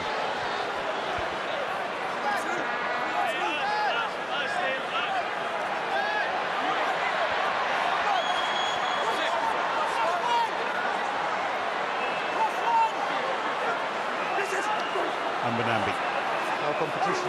To the tail, and Jason Dixon and Esterhuizen again. He's almost run to the Severn Bridge and back again over the course of this match. It's just been an extraordinary performance. Dixon again lays it up, and then he's in there to clear the ball away. Reinach gives it some width. Springboks hungry for more. Back road. Dixon lays it up, and they have another. And he bowls it away. Sasha Feinberg and Gomazulu. And this is now heading into the realms of Wales' worst ever defeat here in Cardiff. They are being blown away by the best team in the world, maybe the best ever team in the world.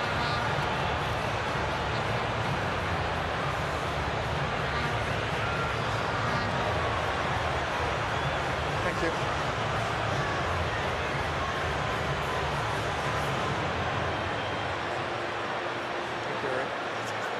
Try felt inevitable, didn't it? There's Esterhuizen with the damage again. The back of the line out. And Wales review this game. Certainly the coaches and players sit down and kind of look at the genesis of what goes wrong. Their inability to stop Andre Esterhuizen on the gain line has cost them.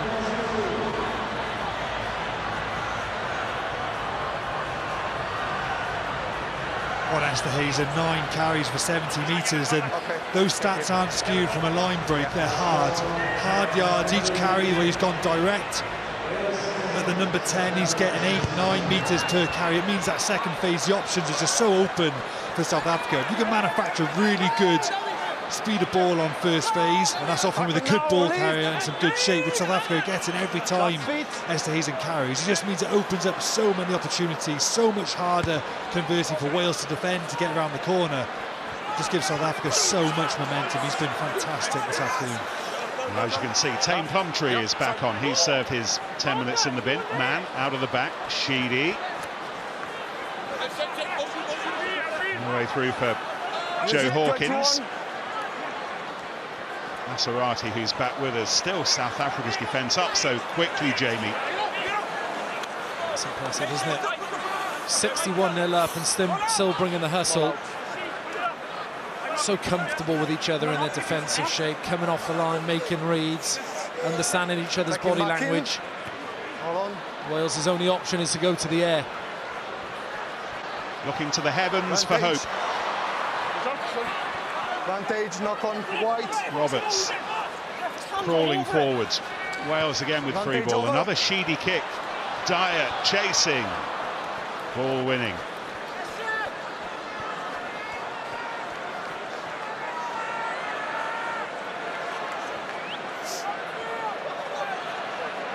Yeah. Which number? South Africa only beaten twice this year, upset by Australia in Johannesburg, then lost to New Zealand in Auckland. A week later they were putting things right by 15. Walloping the All Blacks towards a record defeat.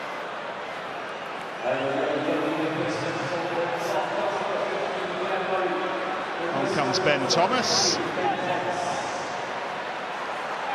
Who takes the place of Blair Murray. Thomas has gone to fullback. Shorten line out, which spells trouble in midfield for Wales if South Africa get it. Here it comes.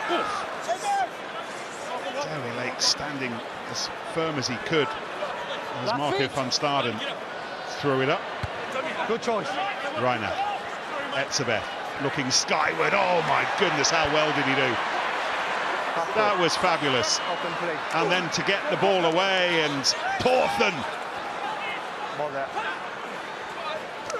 Quokka Smith. Ripped. It's been lost. It was ripped, and maybe hope here. Plumtree. You're right. It's a rip forward, so he's in the con. Yes. It was ripped, but it was ripped forward. So it's a rip forward, so it's a scrum call.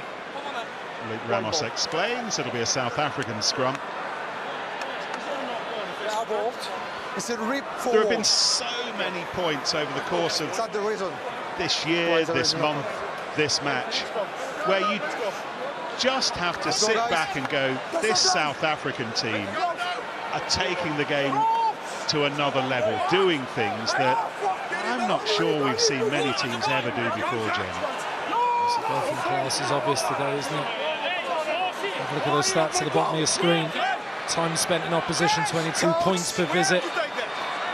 61-0, 67 minutes on the clock is an absolute mauling. It's going to be a good office party tonight, isn't it? Advantage. Coaching group loving it. And there might be more. Esterhazen getting it away to Dialende. Feinberg and Gomazulu, that's gone forwards, and Willemse trying to repeat the Dublin trick. Oh, he might have hurt his back in the process. But that was forwards. Down under pressure.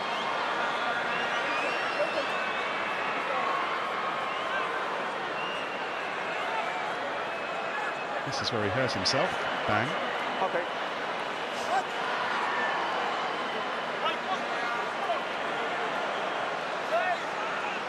He's caught the bottom of the flag, didn't he? Talking about that golfing class, Nick, you know, Sam mentioned earlier that the main... Oh, hang on. Quickly. Feinberg and Gomazulu again doing things a little bit differently to pick out Dialende. A dozen minutes to go. And then this is Umbanambi. Thank you, Paul. South Africa with the tempting prospect of a 10th try. Here's Ben Jason Dixon. Well there. Porthen drives it towards the line. No hands, red! Norkia waits. It looks as if the ball's going to go the other way. It is Norkia. It's 10.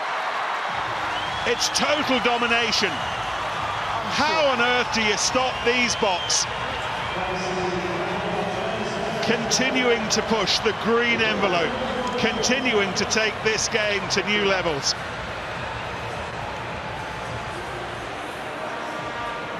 Again, the outcome seemed inevitable, didn't it? Power game. I was about to say, Sam, the facets that make up Test rugby: kicking game, set piece, gain line dominance. It has been a mauling today. They've absolutely dominated Wales in all three of those facets, which are so critical to Test rugby. Absolutely, in that example there, you know, if we're going to technically is you've got two forwards running into a back, and Wales forwards haven't folded into the adequate positions to even give themselves a chance to defend.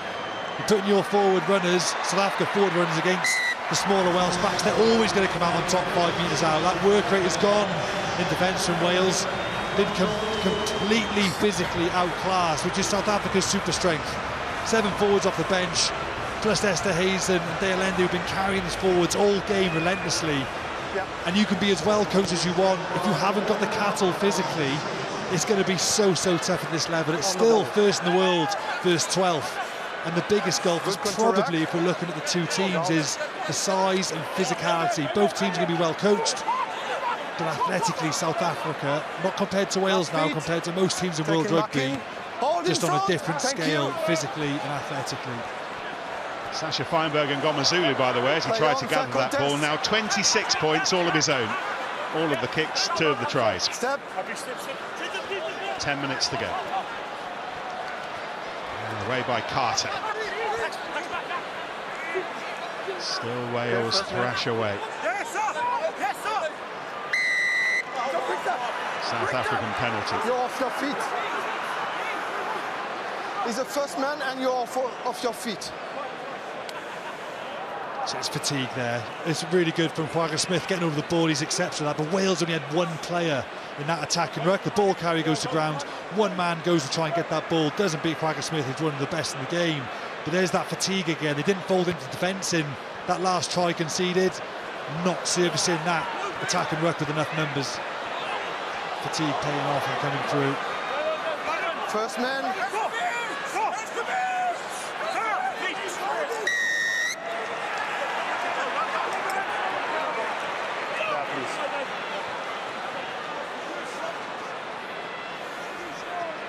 Holding on.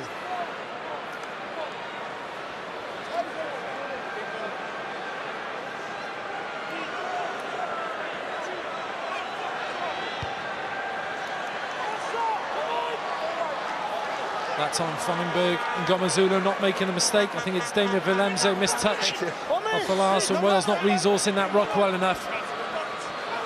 Now the Springboks 6 metres out. Mbanambi. Maul. Down by White.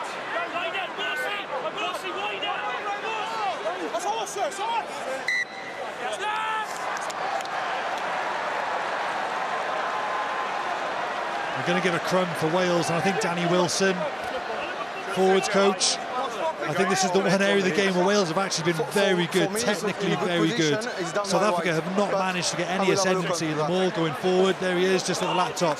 Be very pleased with his team's maul defence.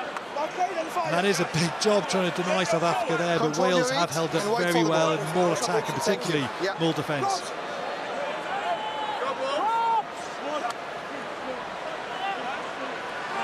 Danny Wilson, Matt Sherratt, attack coach. Got some bright minds in that Wales coaching team.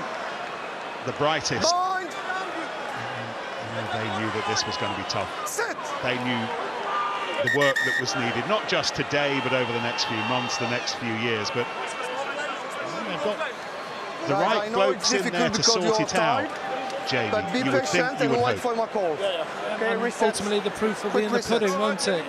You know, Wales, I think, frustrating me today. They've just not been able to put their game on the park. They haven't been allowed to put their game on the park. The golfing class has been so evident that, you know, it's hard to see where Wales, you know, what we've seen from Wales throughout November, this multi-phase, this attacking play.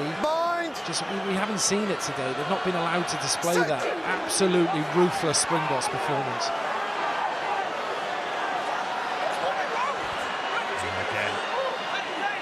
Okay, advantage. The battle for the ball, and advantage. South Africa have it. Second one, offside. And Wales desperately hanging on here. Reinach goes digging, Etzebeth. It is ruthless, relentless, remorseless.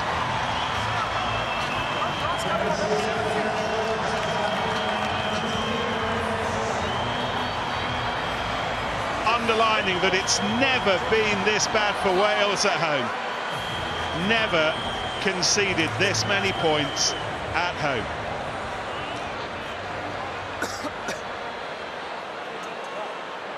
You just have to credit the hunger of the South Africans just to keep going. Thermo check. I will show you a tackle without the ball by 23 White at the scrum. Okay, we have an advantage on a scrum. So if there is a tackle off the ball, we will come back on. Oh, maybe not, it's a full play. If it's tackle off the ball. So again, the TMO is Eric Gosnat, who has seen a tackle off the ball. Okay, show me the footage, please. Yes, I will show you.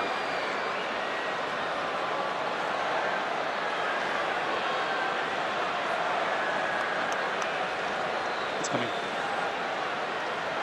We are looking at 23 white.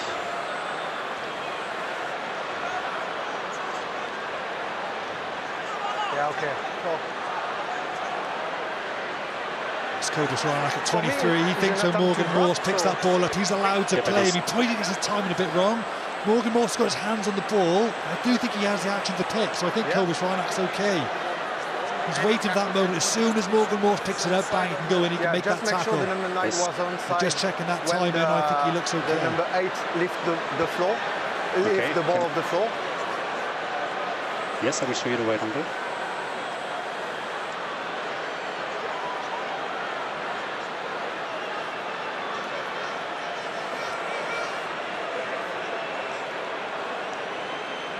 We need a tight angle to be sure he's onside.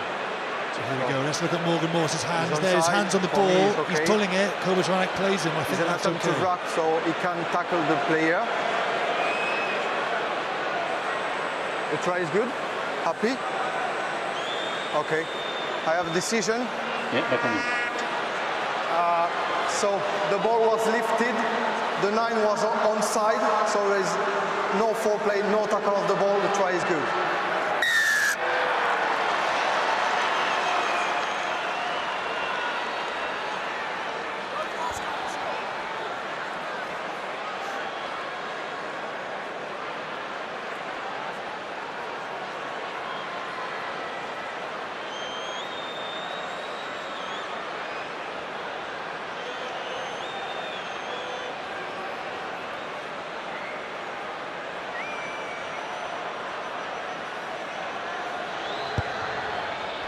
Oh my goodness. Oh, he's played so well, we'll allow him that. 5 minutes to go. South Africa, 73-0.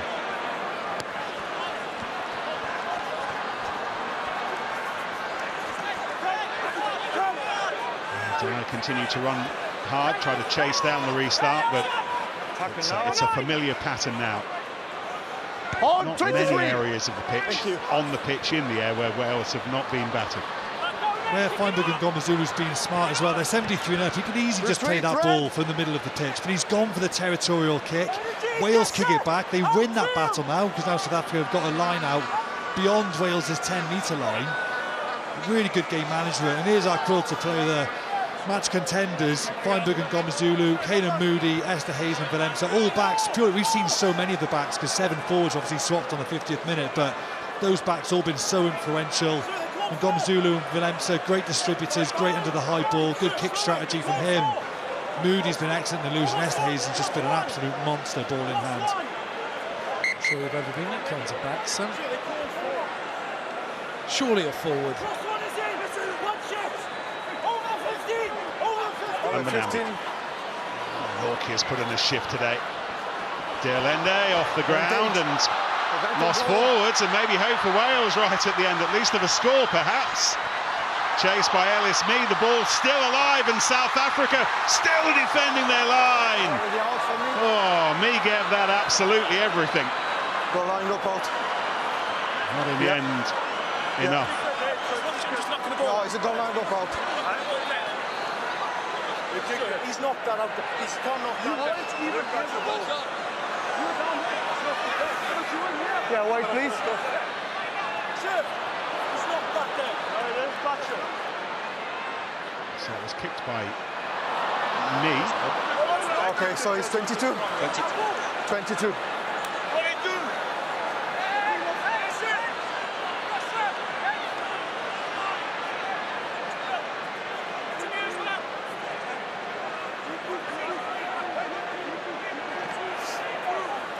Behind the kicker.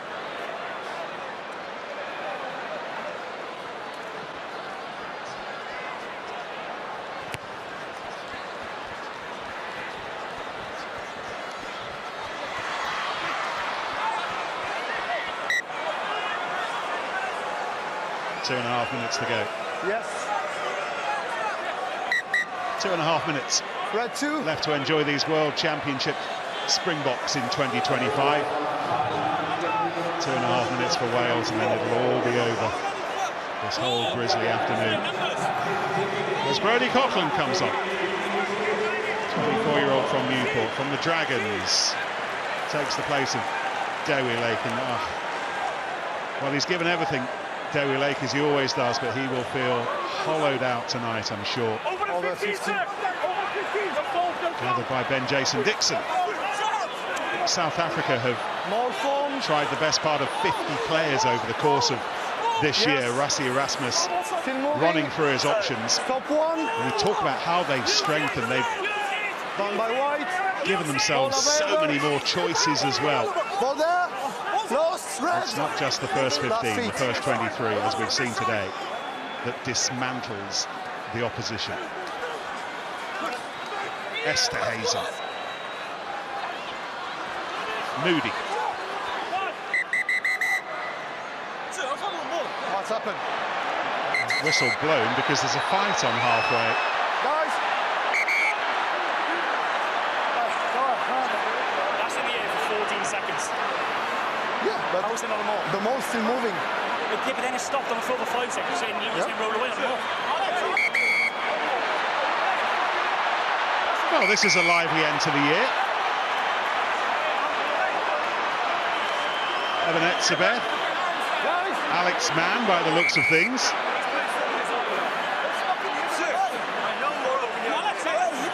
And it's interesting to see 21-year-old Zach Cawthon, the man in the middle of it all, telling the older blokes to calm down. Just a scuffle between the number 5 and this guy. Yes. Guys, come in. Please, What's he claiming? stay here. It's fine. Come there. It left. 2 minutes allowed. If I need to talk to you one more time, you go to the bench. It's clear? Yeah. Okay, perfect. Go là-bas. Scrum. Oh, let's have a look at the replay. Alex Scrum. Mann was claiming that his eye was gouged. What do you want to And check? there is certainly a stray thumb from Ebenezer. Contact with the eye by Ebenezer. Eric Gaurzin spotted Okay. it. Luke Ramos is about to see You it. have a potential contact with Hayes. With the eyes by number 19. 19 white. White. Okay. Yes. Show me the footage. Thank you. Thank you. Ebenezer's 2025 might be ending 90 seconds before he was hoping it would. It's coming now. Not that it makes a difference. There's only 1.5 minutes left. This could be a straight red. This is the only angle that we have.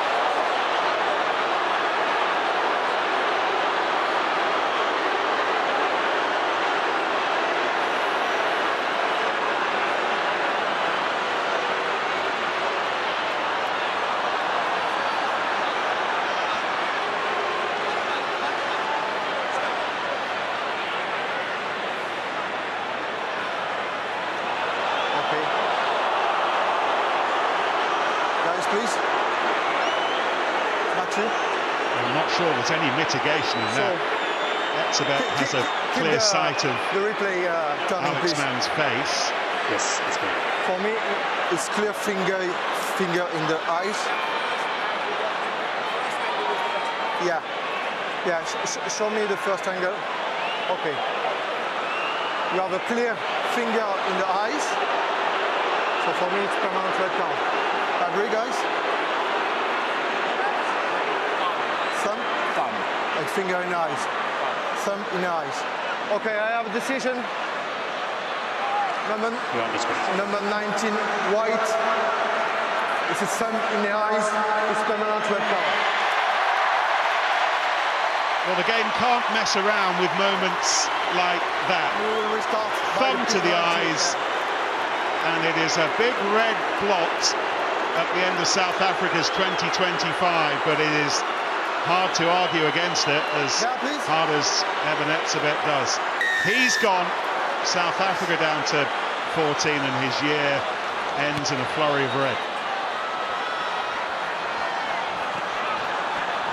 Wales with the penalty, failing to find touch.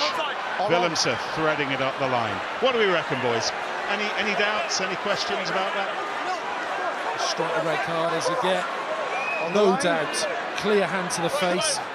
That's an eye gouge. I was going to say, if that's anything but a red, I think 50,000 people here today would be really, really questioning.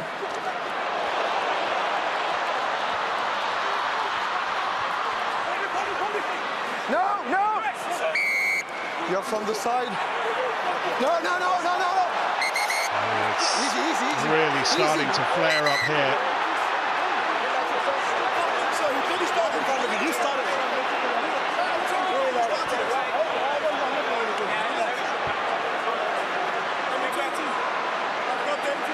Yeah. Captain, it's gonna be 10 meters more. Okay? 10 more meters. Well, unless Wales can get some points from what's left of this match, it'll be the first time in 33 years that they have been kept scoreless at home. England won 24-0 here in 1992. Before the game went professional, it will be their heaviest ever defeat in Cardiff, but one last chance to at least get something on the scoreboard from this. South Africa defending a line-out without Ebenezer.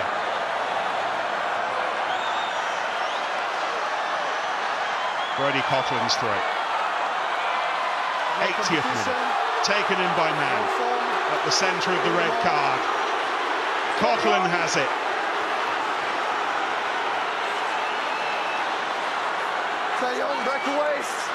Coughlin again. South Africa desperate to keep them at nil. They have stormed the Welsh castle today, but they're still battling to hold on to what they have. Coughlin once more. Time up. So, taken by Reinach.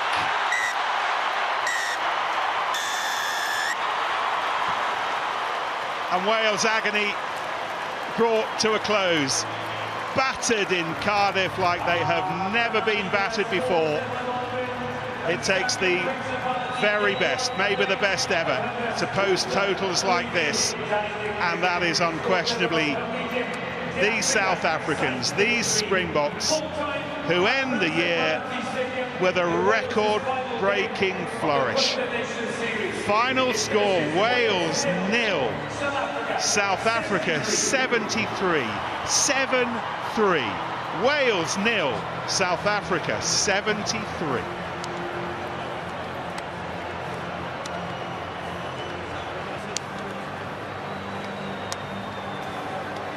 Sam, player of the match.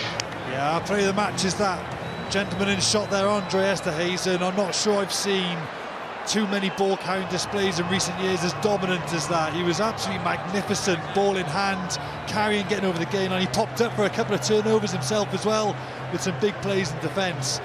But an absolute monster in attack. Was awesome in the midfield with De Allende. Andre Esterhuizen is our Quilter Nations player of the match. 10 carries for 85 metres and a try. He's a pretty handy midfielder, Jamie. So you can dress the game up all you want, as complex a sport as it is, but Andre the Giant, I mean, what a player, what a performance. Just putting the Springboks, relentless front foot rugby, and it just opens a game up. It makes your forwards work hard around the corner, makes everyone backpedal, gives you momentum, gives you a target, milks penalties from the opposition through their ill discipline, and Wales, unfortunately, Wales fell foul of that tonight. Just a supreme performance by Andre Esterhuizen in a supreme performance by the Springboks. Wales not been nilled in 33 years in Cardiff, their biggest ever defeat at home. That was understandably frosty between Alex Mann and Ebenezer. It wasn't the warmest of handshakes, and there were a few words afterwards as well. You will understand Alex Mann's fury, and it was clear for us all to see there that late Ebenezer red card, the only blot, as we were saying, on that South African landscape.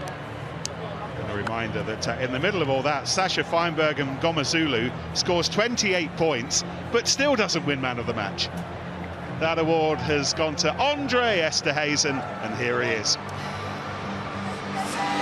Well, Andre, we won't talk about the red card at the end there. That's not what we want to see in the game. But I tell you what, your performance today as a group certainly was. Massive congratulations, a very comprehensive victory. And that's a clean sweep for the autumn series. Sum up the emotions for me. Yeah, obviously a very tough game to end the tour on. It's been 5 long weeks. But yeah, like I said, very happy with this win. Yeah, I'm just happy to be standing here and having a clean sweep of this tour.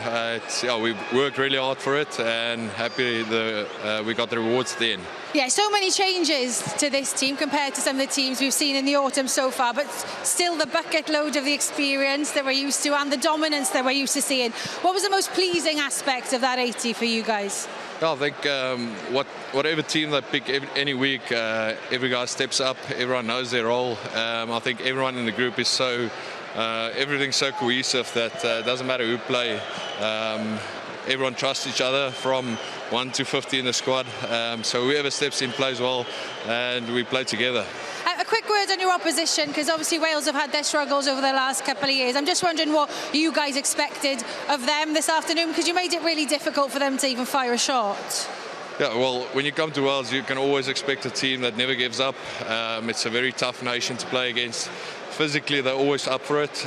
So we knew we had to dig deep for this one and stick to the processes and not let the game get loose. Well, Andre, massive congratulations. A huge win for you in Cardiff. Good to see you. Well done. Thank you so much. Appreciate it. Thanks.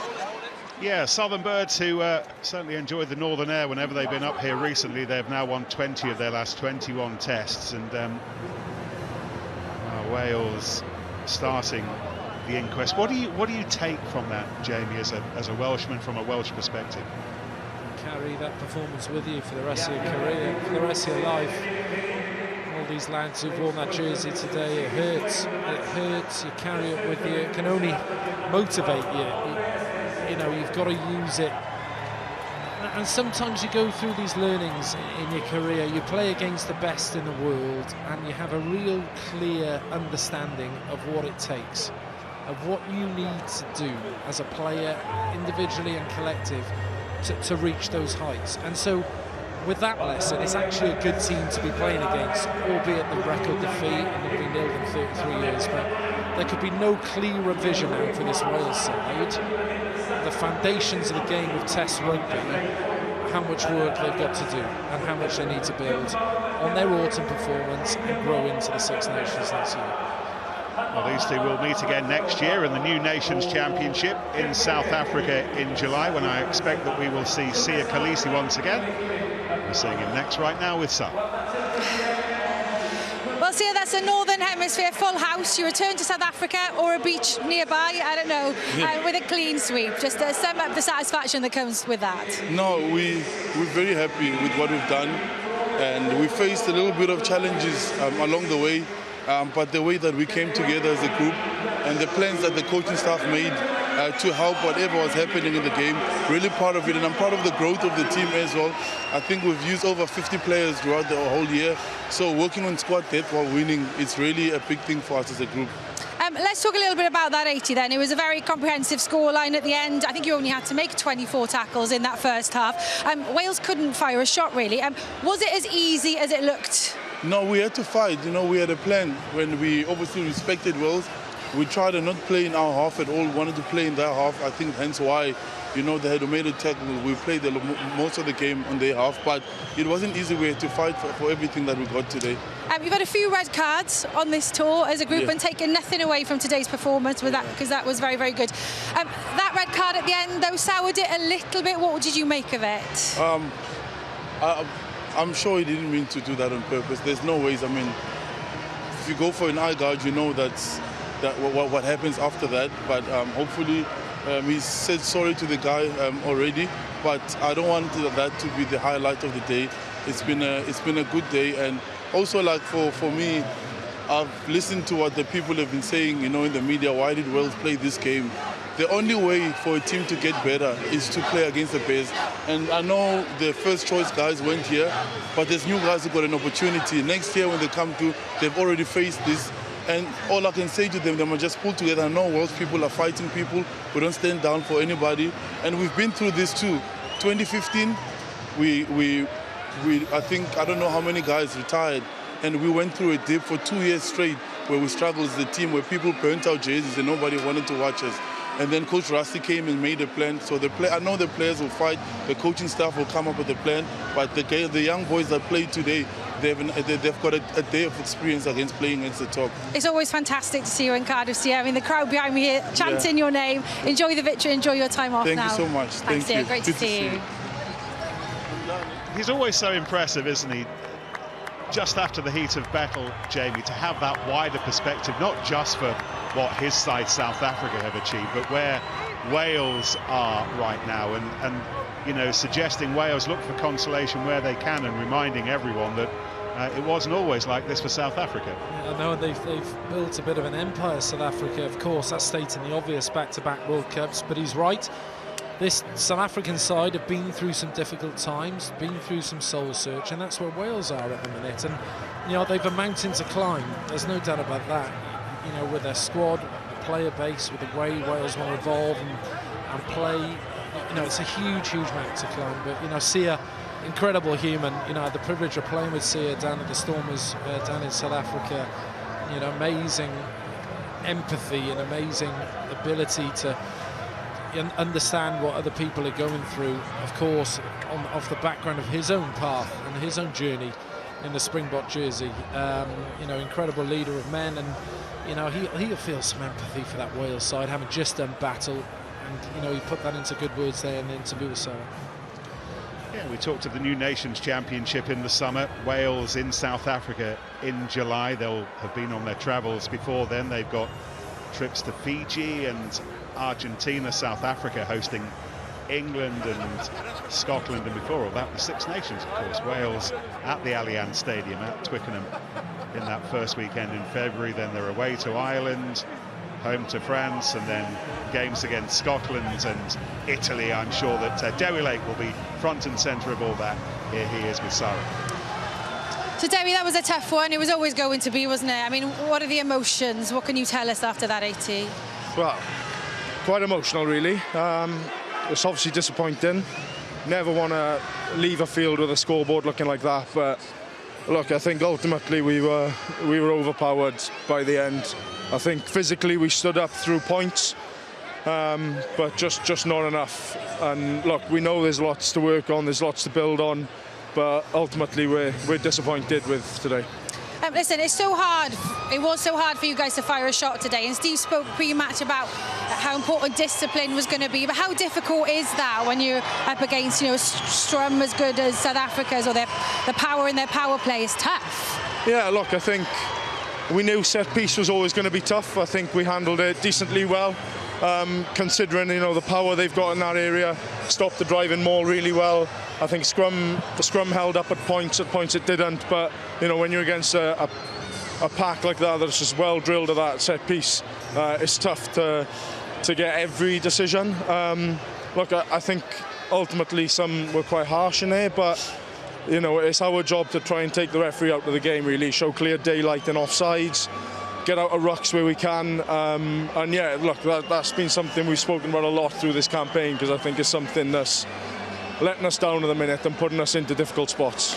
So look, autumn done, 1-1, lost 3, but signs of improvements at times. I think everyone would agree to that. So from the outside, looking in, we can see those little improvements. From your point of view, what do you build on now looking ahead to the Six Nations? What can you grab onto? I think the biggest thing we can grab onto is how much we've connected as a group, how much we've grown as a group. Maybe how much we've connected to the fans in this campaign as well. I think, you know, that's been a massive driving point for Steve, is trying to regain that trust with the fans, that connection to them. And I think we've worked hard to try and do it as players and group of staff, and you know, a whole squad really. So hopefully that's something everybody's seen. Look, I think our attacking shapes have been great in parts. you know, it was never going to be perfect on short turnaround of things, but I think ultimately what we've got to build on is this group. Yeah, tough day today, Del, but appreciate you talking to us as ever. Diolch, thank you.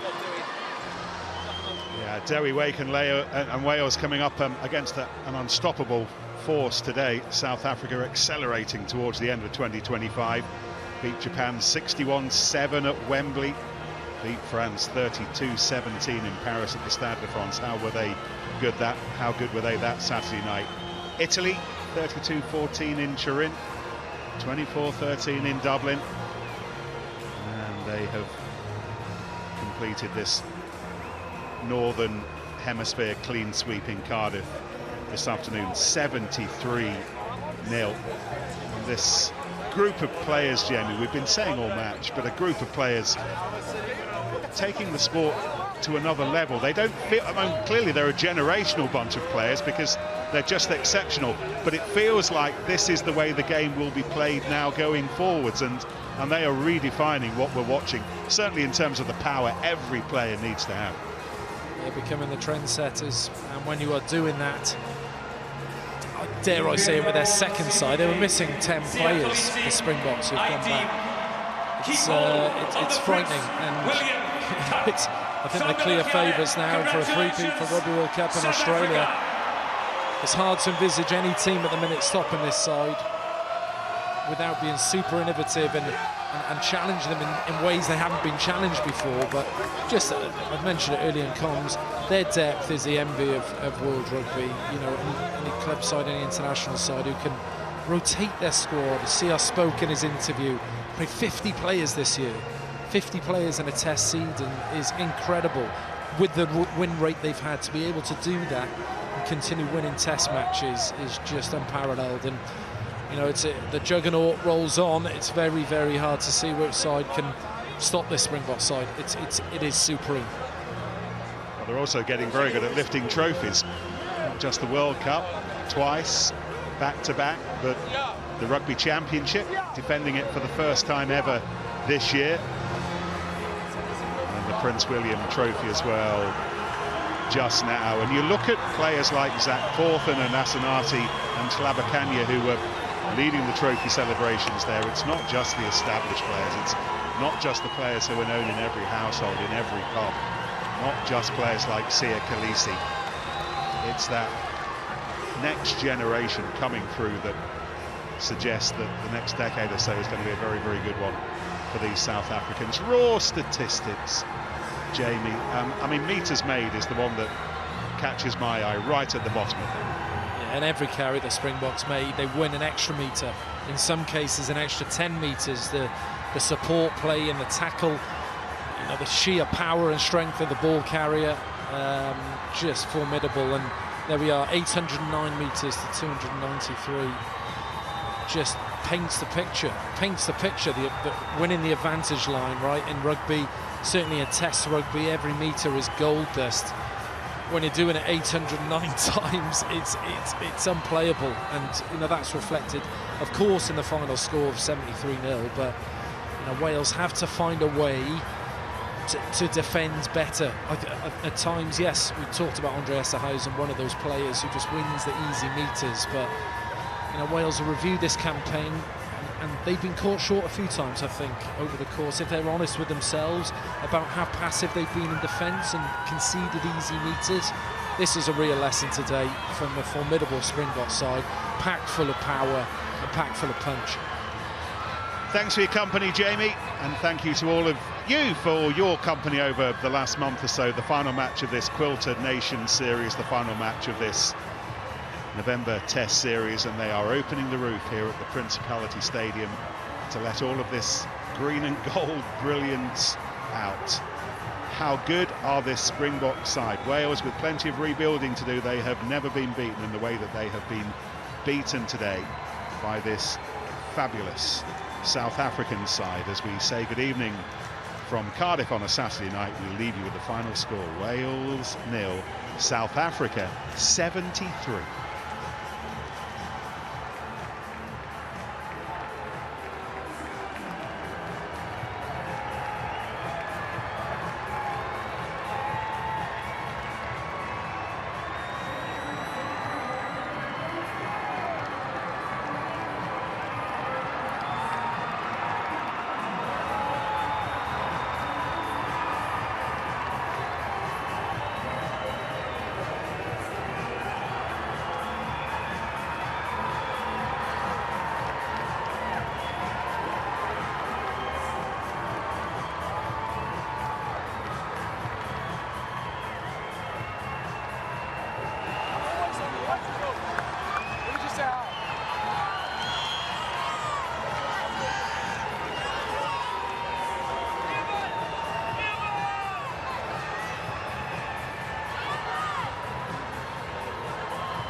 was going to be tough. You know, it was going to be a tough battle today.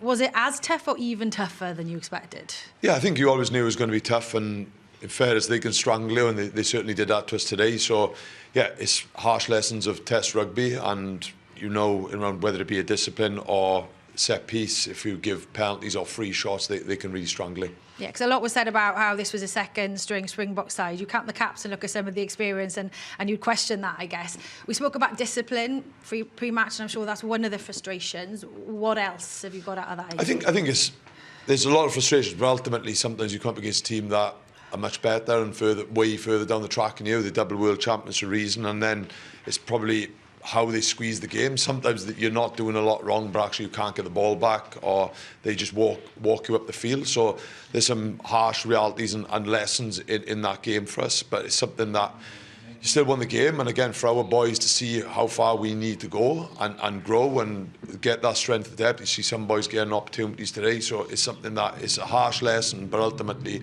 this is part of the journey we're going on. You touched upon it there, you know, the boys getting exposure to this kind of environment, but I mean, it's difficult to see with that scoreline, you know, outside of the test window as well, what else Wales have gotten out of that 80. What else would you say we've Yeah, look, I think, hopefully we look back in a few years and around where we've come, and I think probably for me as a head coach, looking at the first 3 games of what all the positivity that we brought, and then you come to a game like this and like I said, you get those lessons, but there's still opportunities that within the game where we can be better.